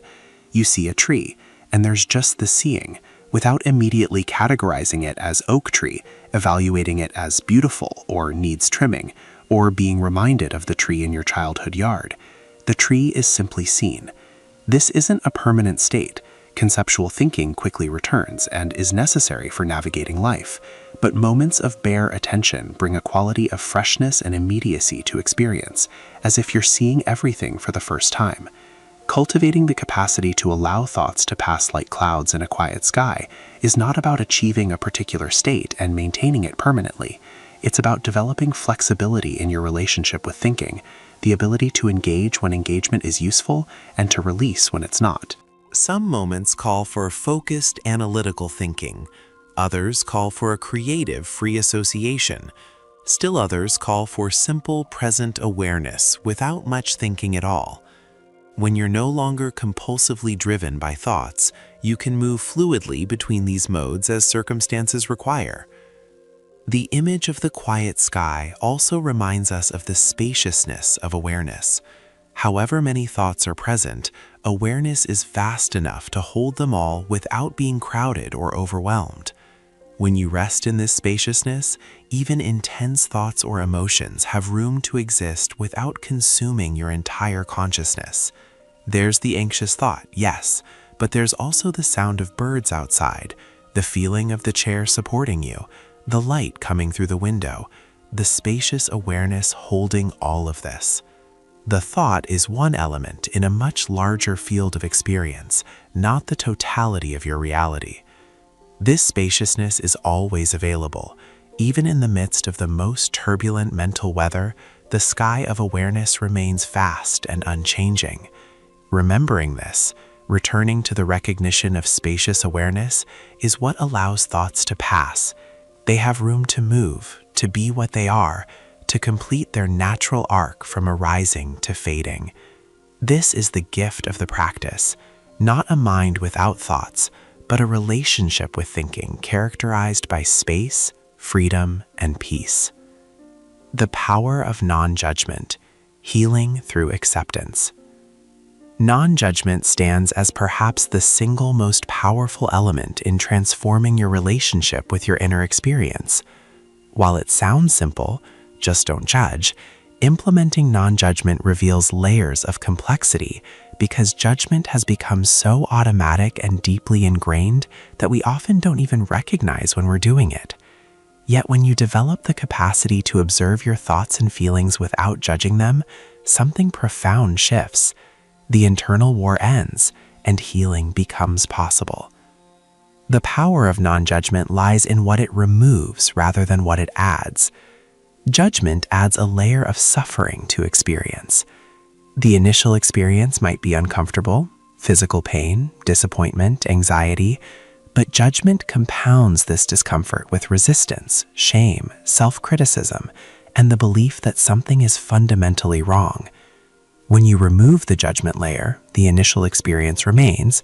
Non-judgment doesn't make difficulties disappear, but the compounded suffering dissolves. You're left with a cleaner, more manageable experience. This distinction between pain and suffering is central to many wisdom traditions. Pain is unavoidable. It's part of being human, having a body, and caring about things in an uncertain world. Suffering, by contrast, is often, though not always, created by our relationship to pain, particularly by our resistance to it. The Buddhist formulation, pain is inevitable, suffering is optional, points to this distinction. Non-judgment is the key that unlocks the possibility of experiencing pain without adding the optional layer of suffering that judgment creates. Consider chronic physical pain as an example. The pain itself is the primary sensation, throbbing, burning, aching, whatever form it takes. But then judgment arises. This pain is horrible, it shouldn't be this bad, I can't stand it, my life is ruined because of this pain, I must be weak if I'm struggling with this. Each of these judgments adds emotional distress to the physical pain. The pain hasn't intensified, but the total experience has become much more overwhelming because of the thoughts about the pain. Research on chronic pain supports this distinction. Mindfulness-based interventions for chronic pain don't typically reduce the pain intensity itself, though sometimes they do, but they significantly improve quality of life and reduce suffering. When people learn to observe pain sensations with non-judgmental awareness, noting the specific qualities of sensation without the overlay of narrative about what it means or how terrible it is, the pain becomes more bearable. The sensations remain, but the relationship to them changes, and this change in relationship is what reduces suffering. Non-judgment creates space for acceptance, and acceptance is deeply healing. This doesn't mean resignation or passive tolerance of harmful situations. Rather, acceptance means acknowledging reality as it actually is in this moment, without adding the filter of how you wish it were different. Paradoxically, this acceptance of what is becomes the foundation for effective change. When you're fighting with reality through judgment, most of your energy goes into the fight rather than into skillful response. When you accept what is, energy becomes available for wise action. The healing power of acceptance has been demonstrated across numerous therapeutic approaches. Acceptance and commitment therapy, ACT, centers on accepting internal experiences, thoughts, feelings, sensations, even while taking action to change external circumstances in accord with your values. Dialectical behavior therapy, DBT, teaches radical acceptance, accepting painful realities completely and without reservation as a path out of suffering. Mindfulness-based cognitive therapy, MBCT, reduces depression relapse by teaching people to accept difficult thoughts and feelings rather than trying to eliminate them. The common thread is that acceptance of inner experience, facilitated by non-judgment, reduces suffering and improves outcomes. But why is acceptance healing? Several mechanisms seem to be at work. First, acceptance deactivates the stress response. When you judge an experience as bad and resist it, your nervous system interprets this as threat, maintaining the fight or flight response. When you accept an experience without judgment, you signal safety to your nervous system, allowing the parasympathetic system to activate and the body to begin returning to balance. This physiological shift alone can significantly reduce distress. Second, acceptance allows for complete emotional processing. As we discussed earlier, emotions have a natural arc. They arise, peak, and subside if allowed to complete their cycle. Judgment interrupts this cycle by creating resistance. Non-judgmental acceptance allows emotions to move through their complete trajectory, which often results in them subsiding much more quickly than when resisted. The emotion is fully felt, fully processed, and naturally resolves. Third, acceptance reveals that you're larger than whatever you're experiencing. When you can accept a difficult thought or feeling without being destroyed by it, you discover your own capacity and resilience. Each time you meet a difficult experience with non-judgmental awareness and find that you can handle it, your confidence grows. Over time, fewer and fewer experiences seem overwhelming because you've directly learned that you can be with discomfort without falling apart. Fourth, acceptance creates the conditions for genuine insight. When you're fighting with experience through judgment, you can't see it clearly. You're too busy pushing it away to actually understand it. When you accept and observe an experience non-judgmentally, you can learn from it. You might discover what triggered a particular emotional reaction, recognize a pattern you hadn't seen before, or understand something important about yourself. This insight itself contributes to healing and growth. Non-judgment also heals the split between different parts of yourself.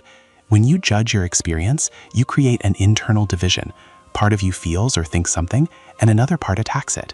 This creates internal conflict and fragmentation. Non-judgment allows for integration.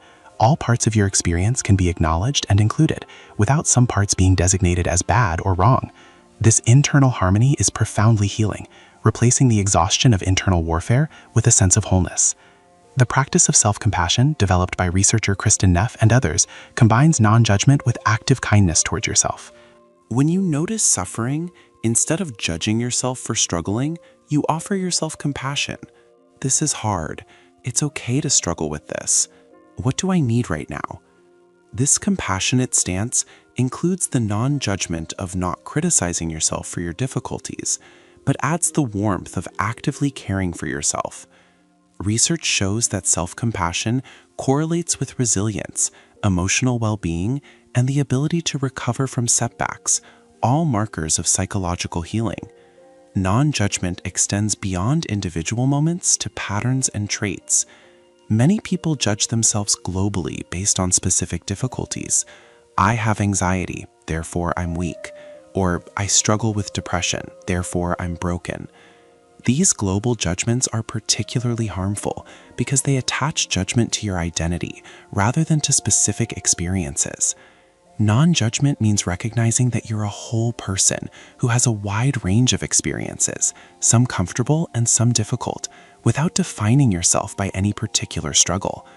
You can acknowledge, I'm experiencing anxiety, without the judgment of, I'm an anxious person, or something's wrong with me. The healing power of non-judgment becomes especially apparent with shame.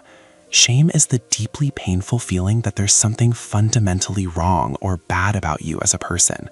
Unlike guilt, which relates to behavior, I did something bad, shame relates to being, I am bad. Shame thrives in judgment and dissolves in acceptance. When you bring non-judgmental awareness to shame, observing the feeling without agreeing with its message, seeing it as an emotional experience rather than as truth, shame begins to lose its power. The experience is acknowledged but not believed, felt but not allowed to define you. Brené Brown's research on shame and vulnerability reveals that shame grows in secrecy and silence, but diminishes when met with empathy and non-judgment. When you can acknowledge your struggles without judgment, either in your own awareness or with a trusted other who responds without judgment, shame begins to heal. This is part of why therapy is effective. The experience of being fully seen, including your difficulties and struggles, and being met with non-judgmental acceptance from the therapist creates conditions for profound healing. Non-judgment also changes how you relate to difficult truths about yourself or your life. There may be aspects of your history, behavior, or current situation that are genuinely problematic. Non-judgment doesn't mean pretending these things don't exist or aren't important. Rather, it means looking at them clearly without the distorting lens of harsh judgment, so you can respond to them skillfully. You can acknowledge I behaved harmfully in that situation without the judgment of I'm a terrible person. The clear acknowledgement, freed from the overwhelming weight of judgment, actually makes it more possible to take responsibility and make amends or changes. This represents a crucial distinction: discernment versus judgment. Discernment is the ability to see clearly, to recognize what's skillful or unskillful, helpful or unhelpful, aligned with your values or not. Discernment is wise and necessary. Judgment adds an element of harsh evaluation and self-attack. You can discern that a particular thought pattern is causing you suffering without judging yourself as weak or broken for having that pattern. You can recognize that certain behaviors aren't serving you without condemning yourself as a bad person. Discernment with compassion is healing. Judgment is wounding.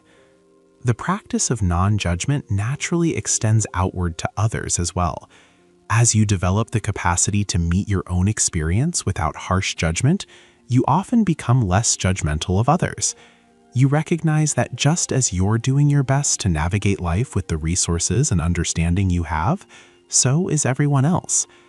This doesn't mean accepting harmful behavior from others, but it does mean responding to difficulties in relationships with more understanding and less reactive judgment. This shift contributes to healing relationships and building more authentic connections. One of the most profound aspects of non-judgment is that it allows for the possibility of self-acceptance. Many people have been at war with themselves for so long that they can barely imagine what self-acceptance would feel like. They believe they can only accept themselves once they've fixed everything they judge as wrong. But this creates an impossible situation because there will always be something that seems imperfect or problematic. Non-judgment reverses this. You accept yourself as you are, including your struggles and imperfections. And from that foundation of acceptance, natural growth and change become possible. This is the paradox of change through acceptance. When you accept yourself completely, including the parts you wish were different, you remove the internal resistance that actually maintains many difficulties. The energy previously spent in self-judgment becomes available for genuine growth. Changes that you couldn't force through willpower and self-criticism often emerge naturally from a foundation of self-acceptance. You're no longer changing because you're not good enough as you are. You're growing because you're nurturing yourself with compassion, like tending a garden rather than attacking weeds. The healing power of non-judgment is both immediate and cumulative. In any given moment, meeting an experience with non-judgment reduces suffering right then. The experience might still be uncomfortable, but it's no longer compounded by layers of resistance and self-attack. Over time, consistent practice of non-judgment reshapes your relationship with yourself at a fundamental level. The harsh inner critic that once dominated your inner life quiets. The fear of your own thoughts and feelings diminishes. A basic sense of okayness develops, not because everything is perfect, but because you've learned to be with yourself with kindness through whatever arises. This is true healing, not the elimination of all difficulties, but the development of a fundamentally different relationship with difficulty, one characterized by acceptance rather than resistance, by compassion rather than judgment, by spacious allowing rather than tight control. From this foundation, you can meet whatever life brings with greater resilience, wisdom, and peace. How to notice negative thoughts without fighting them. Negative thoughts present a particular challenge in the practice of non-judgmental observation. Unlike neutral thoughts about what to have for dinner or whether it might rain, negative thoughts carry emotional charge and often trigger strong reactions. They might be self-critical, "I'm such a failure," catastrophic, "everything is going to fall apart," or hopeless, "nothing will ever get better." The instinct is to fight these thoughts, to argue against them or push them away. But this fight typically makes the thoughts stronger and more persistent. Learning to notice negative thoughts without fighting them is a crucial skill that transforms their impact. The first step is recognizing what fighting thoughts actually looks like. Fighting can take several forms. Arguing with the thought, "That's not true, I'm not a complete failure." Trying to suppress it, "I'm not going to think about that." Distracting yourself to avoid the thought, or getting caught in rumination, trying to solve the problem the thought presents. All of these responses involve struggling with the thought, treating it as an enemy to be defeated or a problem to be solved. This struggle keeps you engaged with the thought, often amplifying it rather than diminishing it. The alternative to fighting is noticing, pure, simple recognition without the struggle. When a negative thought arises, you observe it the way you might observe a bird flying past your window, with interest but without needing to do anything about it. "Ah, there's a thought that says I'm a failure." This statement of recognition is fundamentally different from "I'm a failure," believing the thought, or "I shouldn't think this, what's wrong with me?" judging the thought. Recognition creates a space between you and the thought, acknowledging its presence without being consumed by it. This space is crucial. When you believe a negative thought completely, fusing with it, there's no distance. The thought feels like reality, like a fact about the world. When you fight the thought, you're still intimately engaged with it, just in a different way. Recognition creates a gap. There's you, the awareness, and there's the thought, an object arising in awareness. In this gap, you have freedom. You're no longer at the mercy of the thought, because you're no longer identical to it. One practical technique for creating this space is labeling. When you notice a negative thought, you silently label it: worrying, self-criticizing, catastrophizing, judging. The label isn't elaborate, just a word or two that identifies the type of thought. This labeling serves multiple functions. It activates the prefrontal cortex, engaging the more rational, observing part of your brain. It creates linguistic distance, making the thought an object that can be labeled rather than a reality you're trapped in. And it helps you recognize patterns. You start to notice, there's that catastrophizing pattern again, which further reinforces that it's a pattern, not reality. Another technique is to visualize the thought. You might imagine it written on a leaf floating down a stream, or displayed on a computer screen, or written on a cloud floating by. The visualization reinforces the metaphor of thoughts passing through consciousness. You're the bank of the stream, the user sitting at the computer, the sky, something stable and spacious, while the thought is something temporary that moves through. This visual metaphor can make the process of noticing without engaging more tangible and accessible. The practice of noting, common in some meditation traditions, offers another approach. As you go about your day, you simply note what's happening in your awareness: hearing, thinking, feeling, planning. When a negative thought arises, you note it. Negative thought, or more specifically, self-critical thought. The noting is quick and light, not heavy or effortful. You touch the experience with awareness and move on, not dwelling on it or trying to change it. This cultivates a quality of mind that observes the flow of experience without getting stuck anywhere. Noticing negative thoughts without fighting them requires a certain kind of courage. It means being willing to let a thought be there, even when it's uncomfortable, even when every instinct screams to get rid of it. This can feel counterintuitive. Surely we should combat negative thoughts, challenge them, replace them with positive ones. While cognitive restructuring has its place and can be helpful, there's also profound value in simply allowing a negative thought to exist without engaging in the battle. This allowance teaches you that thoughts are just thoughts. They have power only when you believe them and energize them with continued attention. The fear many people have is that if they don't fight negative thoughts, the thoughts will take over, that they'll spiral into depression or become paralyzed. But experience shows the opposite. The fighting is actually what maintains many negative thought patterns. When you stop fighting and simply notice, the thought typically arises, exists for a brief period, and then naturally fades, because you're not giving it the energy of struggle that would keep it alive. It's like quicksand. The more you struggle, the more stuck you become. When you stop struggling and remain still, you stop sinking. This doesn't mean you never examine negative thoughts or question their validity. There are appropriate times for cognitive work, for asking whether a thought is accurate, looking for evidence, considering alternative perspectives. But this analytical work is most effective when done from a foundation of non-reactive awareness, not from a place of desperate fighting.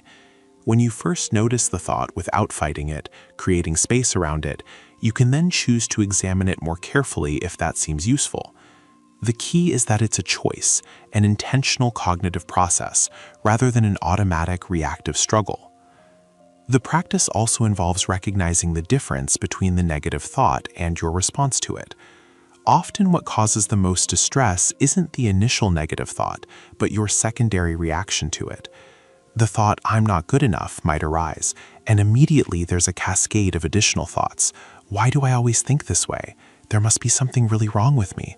I'm so weak. Other people don't struggle like this. These secondary thoughts are the real source of suffering.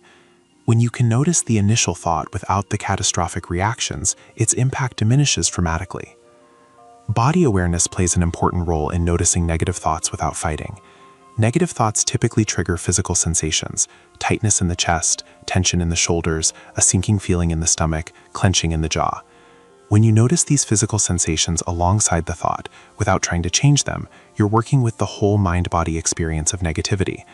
Often, bringing gentle attention to the physical sensations helps them soften and release, and as the body relaxes, the thought loses some of its emotional charge. The attitude you bring to noticing is critical. If you notice a negative thought with irritation, there's that stupid thought again, you're still fighting, just in a subtler way. If you notice it with fear, oh no, here comes the anxiety spiral, you're adding fuel. If you notice it with frustration at your inability to make it stop, you're creating more suffering. The ideal attitude is one of gentle, curious interest, perhaps even friendliness. Oh, hello, worry thought, I see you've shown up again. This might sound artificial at first, but it becomes more natural with practice, and it completely changes the dynamic. Self-compassion is especially valuable when working with negative thoughts. Instead of judging yourself for having negative thoughts, you can offer yourself kindness. I'm having a hard time right now. These thoughts are painful. May I be kind to myself? This compassionate response acknowledges the difficulty without fighting the thoughts that express it. It's a both and rather than either or. You can both notice the negative thought and respond to your suffering with care. It's important to recognize that some negative thoughts have a basis in reality and deserve attention. A thought like, I need to address this problem in my relationship, might feel negative, but may be pointing to something that genuinely needs attention. The practice of noticing without fighting doesn't mean ignoring genuine issues. Rather, it means not getting lost in the thought or reactive to it, so you can discern whether it's pointing to something that needs action or if it's just mental noise. From this spacious awareness of noticing, you can more clearly assess whether a thought contains useful information or is just habitual mental negativity. The practice becomes more nuanced with persistent, intrusive negative thoughts. Some people experience intrusive thoughts, violent, sexual, or otherwise disturbing thoughts that pop into consciousness unbidden and seem completely at odds with their values and character. These thoughts can be particularly distressing, and the instinct to fight them is strong. But research on intrusive thoughts shows that accepting them, recognizing them as just thoughts, not desires or intentions, and allowing them to pass without fighting is more effective than suppression. When you stop interpreting intrusive thoughts as meaningful or dangerous and simply notice them as mental events, they gradually lose their power and frequency. Noticing negative thoughts without fighting them is ultimately about changing your relationship with your mind. Instead of treating your mind as an adversary that produces unwanted content, you begin to see the full picture. Your mind produces all kinds of content, much of it automatic and conditioned by your history and current circumstances. Some of this content is pleasant, some is neutral, some is uncomfortable. All of it is temporary. None of it defines you. You are the awareness that observes all of it, and that awareness remains stable and peaceful regardless of what mental content arises. This shift doesn't happen overnight. It requires repeated practice, patience with yourself when you fall back into fighting, and gradual development of trust that noticing without fighting actually works. But each time you successfully notice a negative thought without getting pulled into struggle with it, you strengthen this new neural pathway. Over time, the pattern shifts. The negative thoughts may still arise, they're part of being human, but they no longer dominate your experience because you've learned to let them pass through like clouds in a quiet sky, noticed but not fought, acknowledged but not believed, allowed but not energized. Separating who you are from what you think. One of the most liberating insights in the journey of self-understanding is the recognition that you are not your thoughts. This might sound obvious when stated baldly. Of course, you're not literally identical to your thoughts, but the way most people live suggests otherwise. We experience thoughts as defining us, describing us, revealing our true nature. When you think, I'm inadequate, it feels like a revelation about who you are. When you worry constantly, you begin to think of yourself as an anxious person. When dark thoughts arise, you fear they reveal something dark within you. Separating who you are from what you think is the process of recognizing that thoughts are temporary mental events, not definitions of your identity. This separation begins with a shift in language that reflects a shift in perspective. Instead of, I am anxious, you recognize, I'm experiencing anxiety, or anxious thoughts are present. Instead of, I'm worthless, you notice, I'm having the thought that I'm worthless. These aren't just semantic games. They represent a fundamental difference in how you relate to your experience. The first formulation identifies you with the experience. You become the anxiety, the worthlessness. The second recognizes the experience as something you're aware of, something appearing in your consciousness, but not identical to your essential nature. This distinction between content and context is crucial.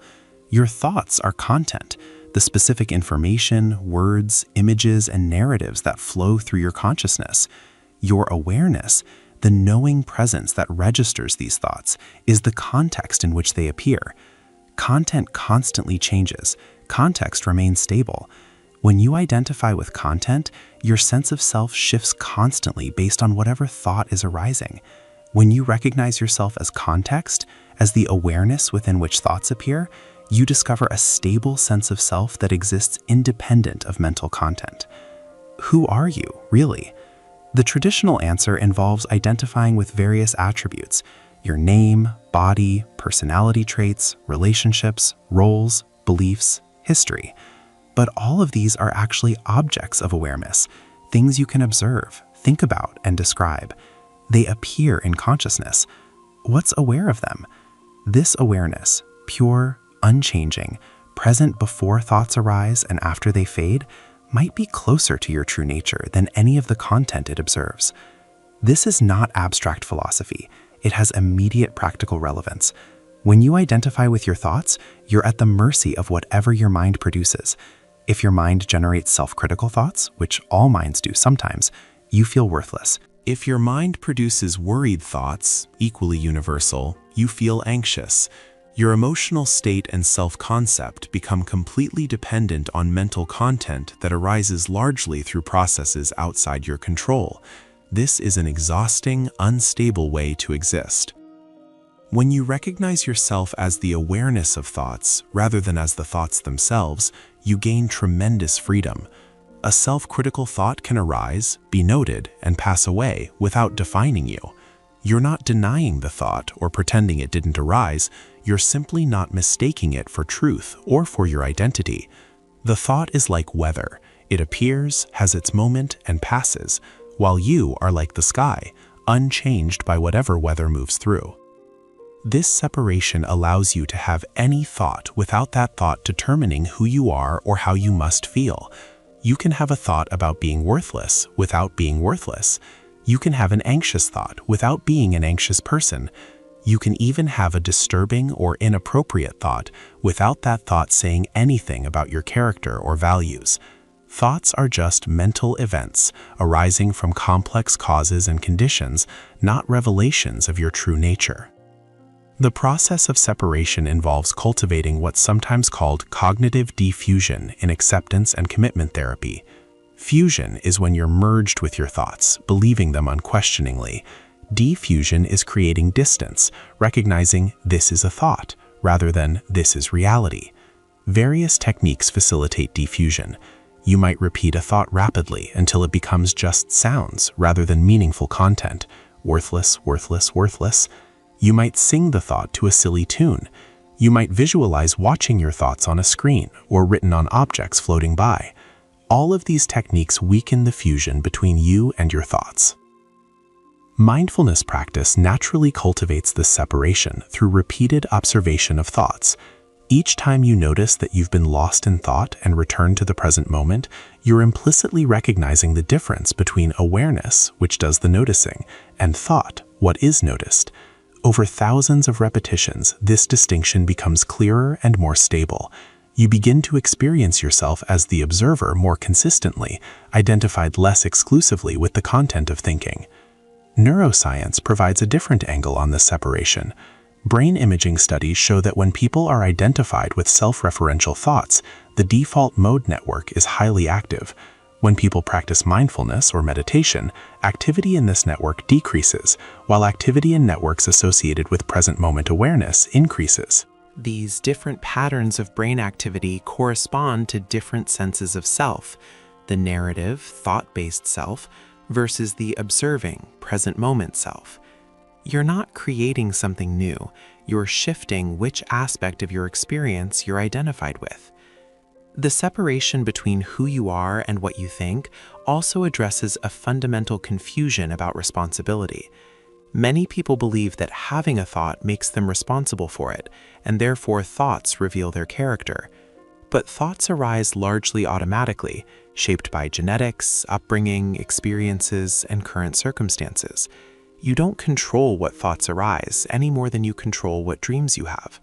What you can choose is how you respond to thoughts, whether you believe them, elaborate them, and act on them, or whether you recognize them as mental events and let them pass. This distinction is especially important for intrusive thoughts. Someone might have a fleeting violent thought and be horrified, believing, "I must be a terrible person to think such things." But having an intrusive thought about violence and being a violent person are completely different. The thought is an automatic mental event. Your character is revealed in how you respond to it. When you're disturbed by the thought and would never act on it, that reveals your actual values, not the thought itself. Separating your identity from your thoughts allows you to recognize that intrusive thoughts say nothing about who you are. Similarly, this separation helps with thoughts that seem to conflict with your values or goals. You might be committed to sobriety but have frequent thoughts about drinking. You might want to be generous but notice selfish thoughts. You might value your relationship but have thoughts of attraction to others. When you identify with these thoughts, they create crisis and shame. When you recognize them as thoughts, mental events that arise for various reasons, they lose their power to threaten your identity. You're not your thoughts, you're the awareness that observes them and the person who chooses how to act. This doesn't diminish personal responsibility. You're still responsible for your actions and for what you do with your thoughts. If you notice harmful thought patterns, you can work to change them. If thoughts point to genuine problems, you can address them. But this work happens much more effectively from a foundation of recognizing that thoughts are not you. The thought, "I'm not good enough," doesn't mean you are not good enough. It means your mind has produced that thought, probably due to past conditioning. From this perspective, you can investigate where the thought comes from, question its validity, and develop a more accurate and compassionate self-understanding. The spiritual traditions speak of this separation in various ways. Buddhism talks about anatta, or not self, the recognition that what we take to be ourself is actually a collection of changing processes rather than a fixed entity. Thoughts are part of these processes, arising and passing, but not constituting a permanent self. Advaita Vedanta points to the witnessing consciousness that observes all mental activity but is not touched by it, remaining pure and unchanging. While the language and frameworks differ, they point to the same essential insight. You are not the content of your experience, but the awareness of it. This recognition can initially feel destabilizing. If you're not your thoughts, personality, history, or body, who are you? The temporary disorientation can make you feel less solid, less defined. But this dissolution of a rigid self-concept is actually movement towards freedom. The constructed, thought-based self is always vulnerable, threatened by anything that contradicts its narratives, dependent on circumstances being a certain way, exhausted from constant maintenance. The awareness that you truly are is invulnerable. It cannot be threatened because it's not a thing that can be damaged, and it doesn't depend on anything being different than it is. Some people worry that separating from thoughts means becoming passive or losing the positive aspects of their personality, but this is a misunderstanding. You're not eliminating thoughts or personality, you're changing your relationship to them. You still have preferences, values, personality traits, and ways of thinking. You still use thought skillfully for planning, creating, problem solving. The difference is that you're no longer rigidly identified with these aspects, no longer thinking they're all you are. This creates flexibility. You can draw on different aspects as needed rather than being trapped in a fixed self-concept. The separation also allows for change and growth in ways that rigid identification prevents. If you are your thoughts, then changing your thoughts means changing who you are, which can feel threatening to identity and creates resistance. If your thoughts are something you have rather than something you are, they can change and evolve without threatening your essential nature. This makes psychological growth less threatening and more possible. Practicing this separation involves repeatedly returning to the observer perspective throughout your day. When you notice yourself thinking, "I'm so disorganized," you can pause and recognize, "I'm having the thought that I'm disorganized." When you catch yourself worrying, instead of, "I'm a worrier," you might recognize, "Worry thoughts are arising." Each small shift in language and perspective gradually loosens the identification with thoughts. Over time, you develop a more stable sense of resting in awareness, observing the flow of mental content without being swept away by it. The ultimate fruit of this separation is freedom. Freedom from being tyrannized by your own mind. Freedom to experience thoughts without being defined by them. Freedom to respond to life from a place of spacious awareness rather than from conditioned mental patterns. You discover that who you truly are, the awareness at the core of your being, is already whole, already peaceful, already free. The thoughts, with all their drama and concern, are waves on the surface of an ocean whose depths remain forever undisturbed. Finding peace in the space between thoughts. The most profound discoveries sometimes hide in the most obvious places.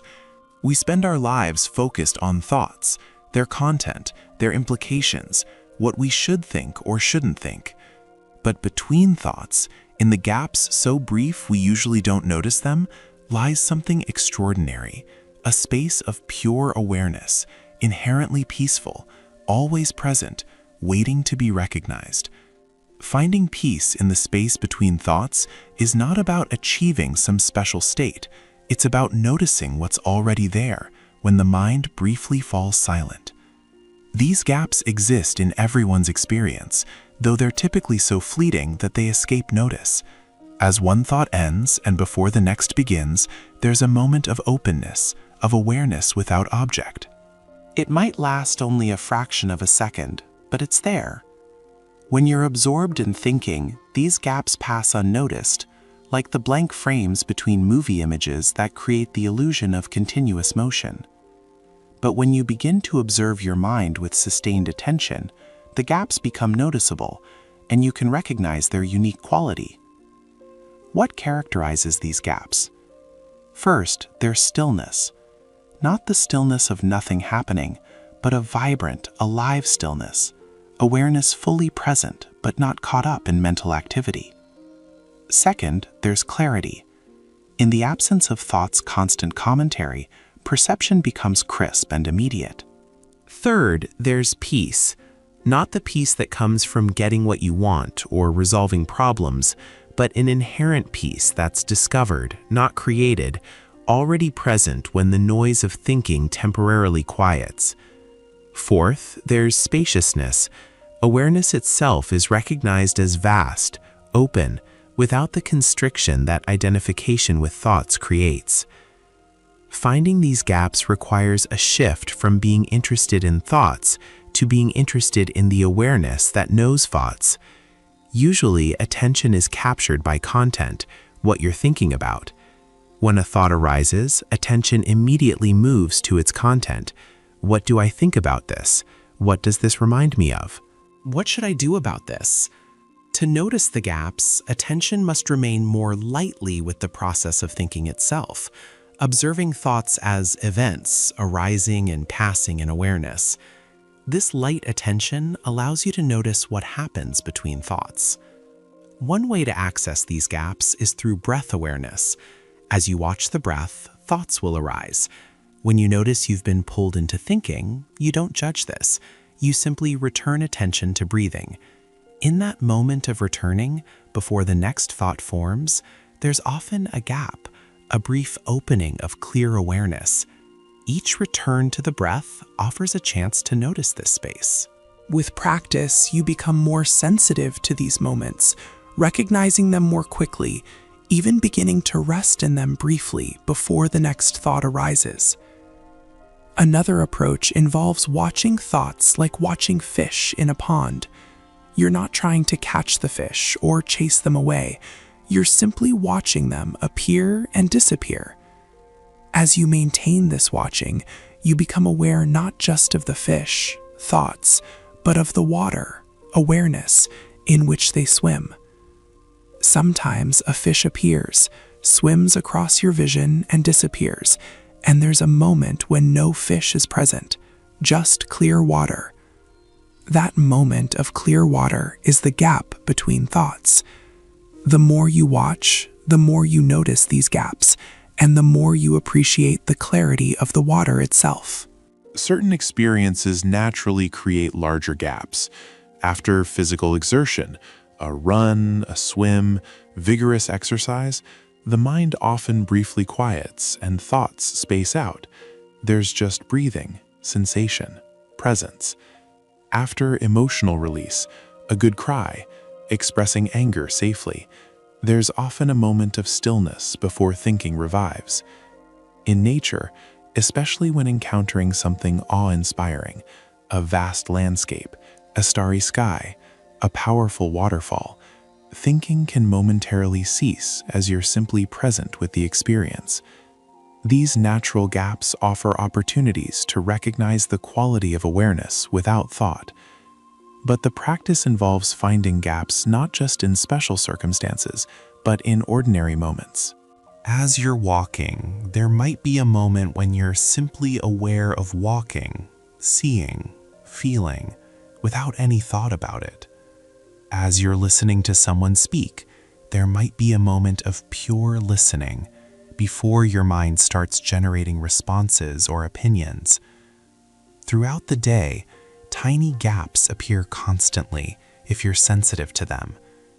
The practice is to notice these gaps, and when you do, to recognize the awareness that's present in them.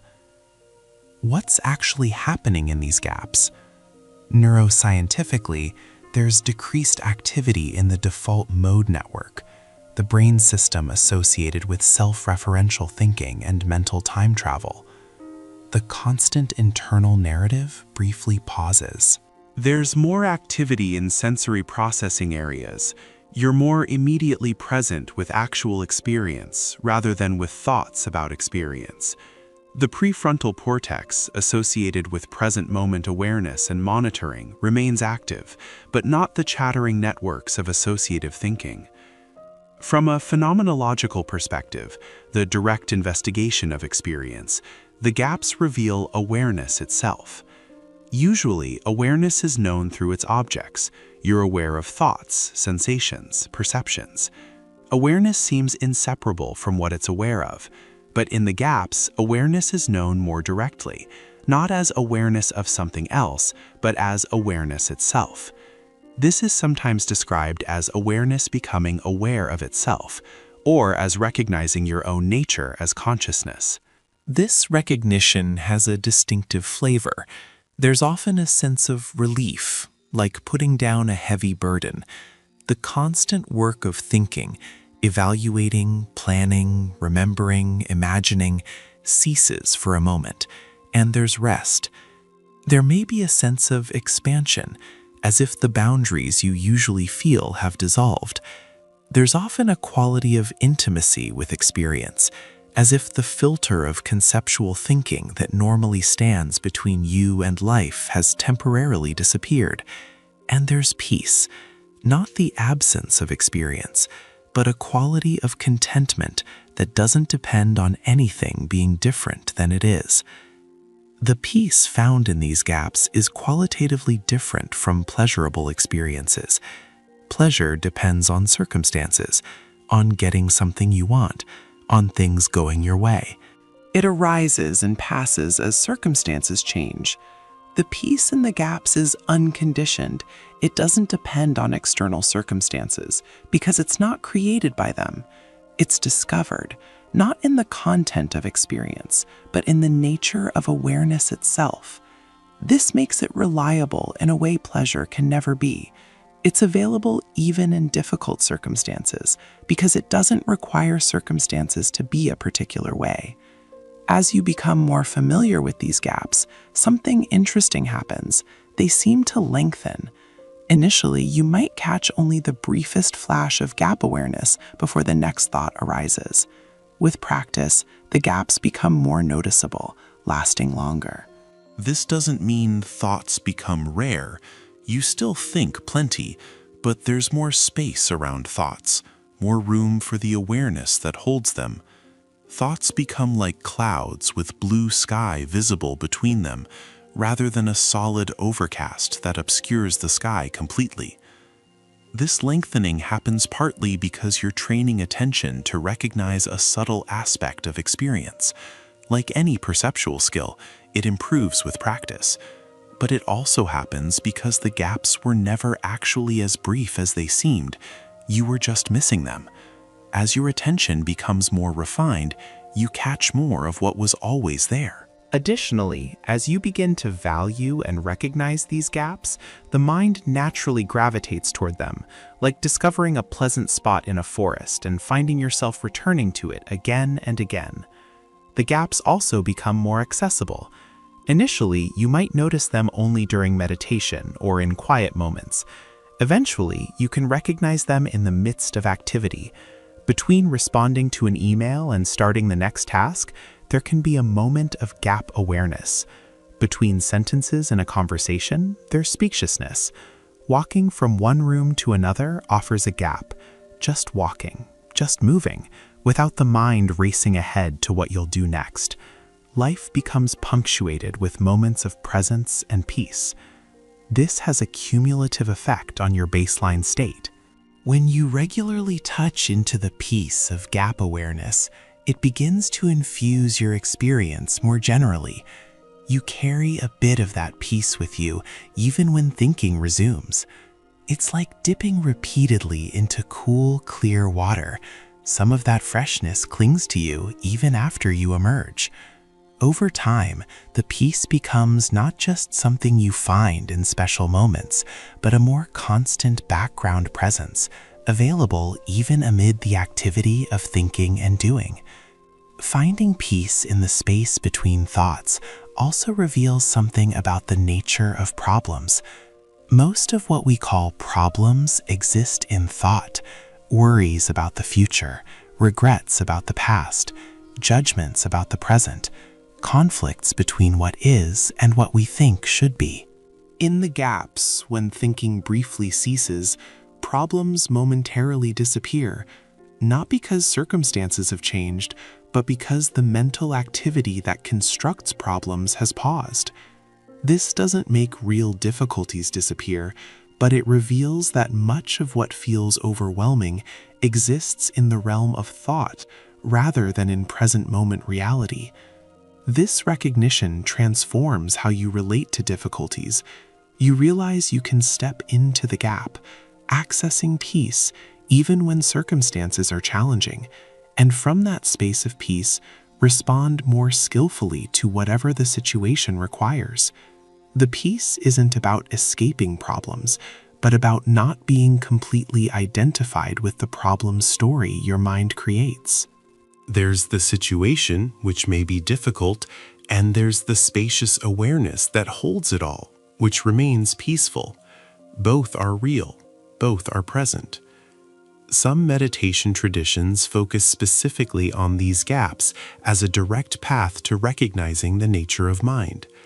In Dzogchen, a Tibetan Buddhist tradition, practitioners are introduced directly to Rigpa, the natural state of awareness, which is often pointed to in the gap between thoughts. In Zen, there's attention to Mushin, or no mind, the state of awareness without the interference of conceptual thought. Different traditions use different language, but they're pointing to the same discovery, that in the absence of thought, awareness reveals itself as inherently peaceful, luminous, and free. You don't need to adopt any particular tradition to find peace in the gaps. The gaps are universal, built into the structure of human consciousness. Thoughts cannot truly form a continuous stream. There must be space between them, and in that space, peace is always available. The practice is simply to notice, to pay attention to these moments, and to recognize what they reveal, that beneath and between all mental activity, you are already at peace. This peace is not something to achieve, it's something to notice, to remember, to return to, again and again, until it becomes as familiar and accessible as breath.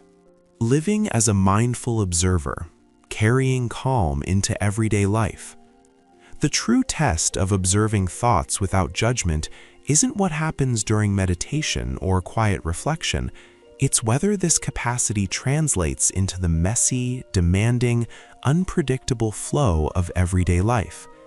Living as a mindful observer means carrying the qualities you've discovered in practice: spacious awareness, non-judgmental presence, the recognition of thoughts as passing events, into your relationships, work, challenges, and ordinary moments.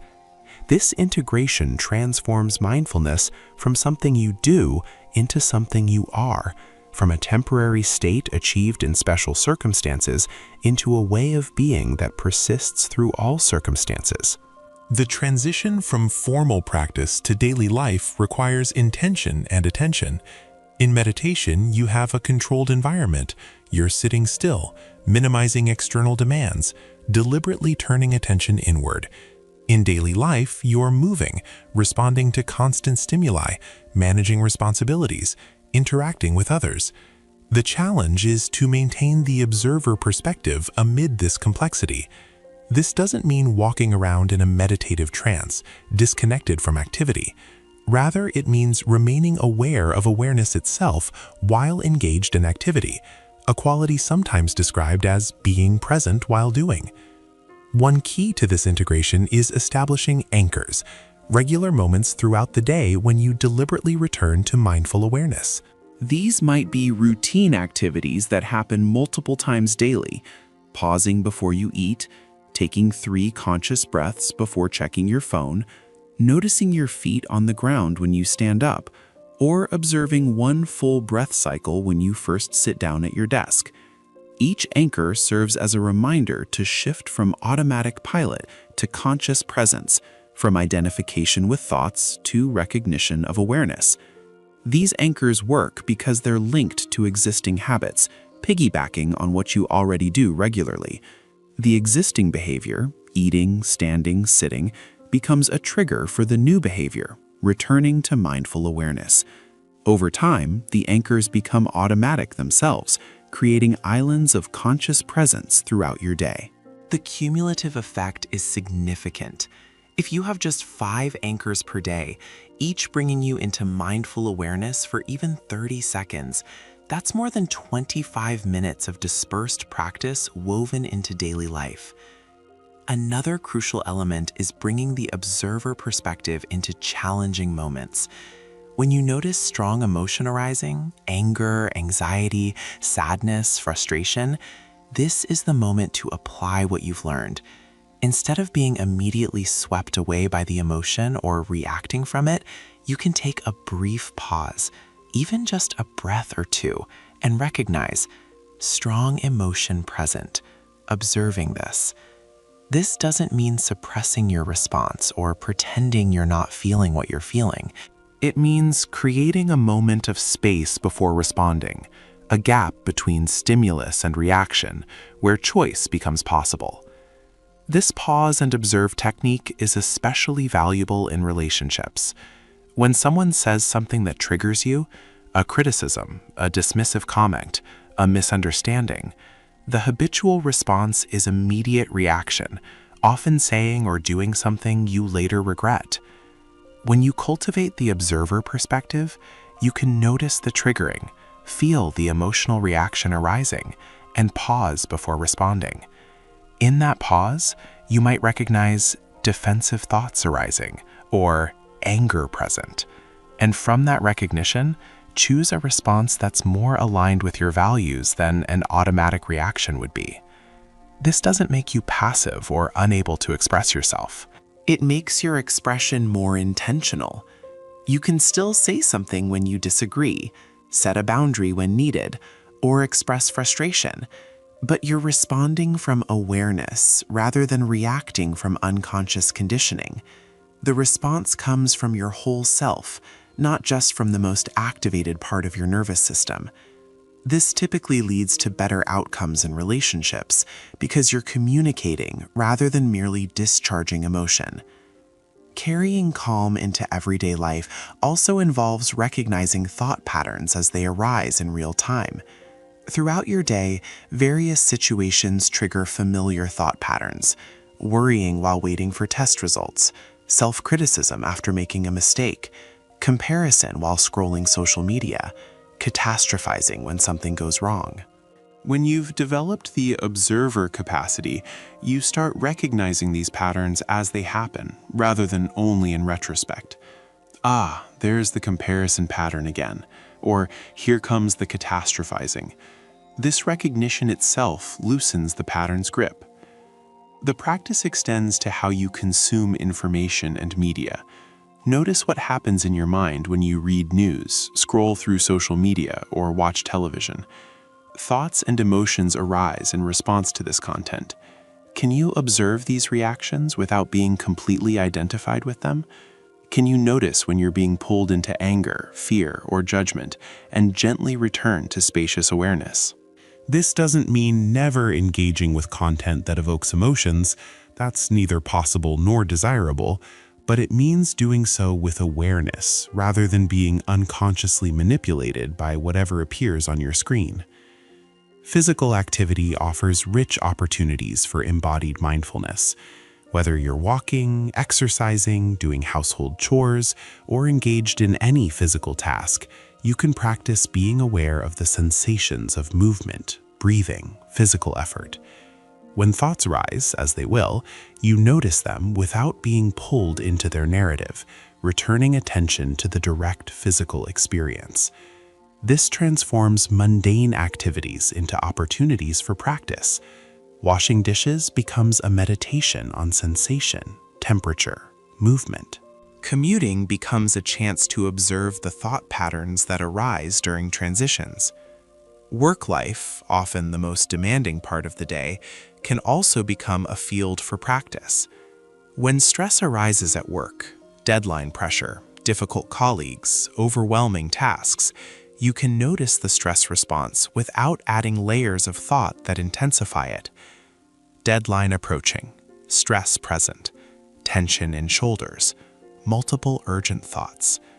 This bare observation, without the elaboration of, "This is terrible, I can't handle this, everything is falling apart," allows you to remain functional and effective even under pressure. The situation might still be challenging, but you're not creating additional suffering through mental proliferation. Mindful observation also changes how you experience pleasure and positive moments. Often, we're so busy thinking about pleasant experiences, evaluating them, trying to hold on to them, worrying about when they'll end, that we don't fully experience them. When you bring the observer quality to pleasant experiences, you can savor them more completely. Eating a delicious meal, you notice the sensory experience and the thoughts of enjoyment without getting lost in either.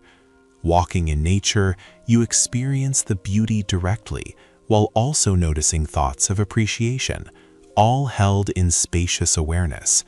This paradoxically intensifies the experience by removing the filter of excessive thinking. The observer perspective also helps with decision-making.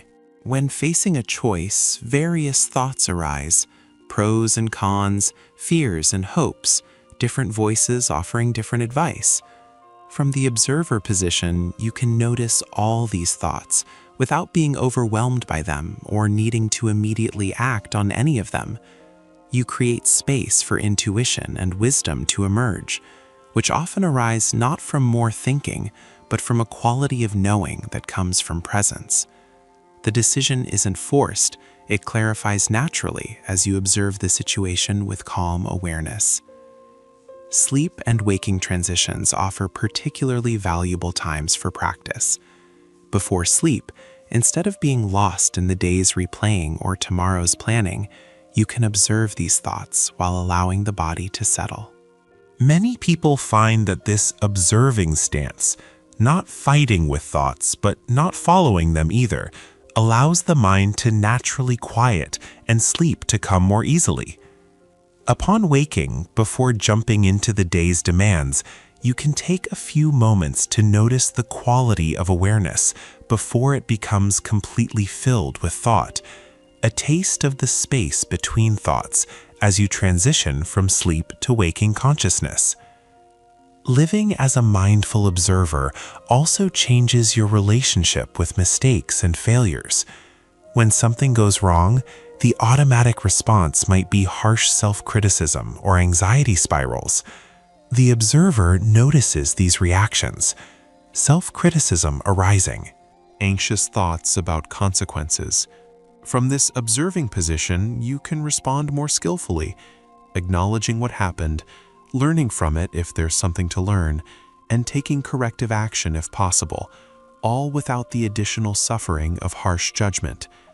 The mistake remains, but your relationship to it has changed. This way of living requires patience with yourself.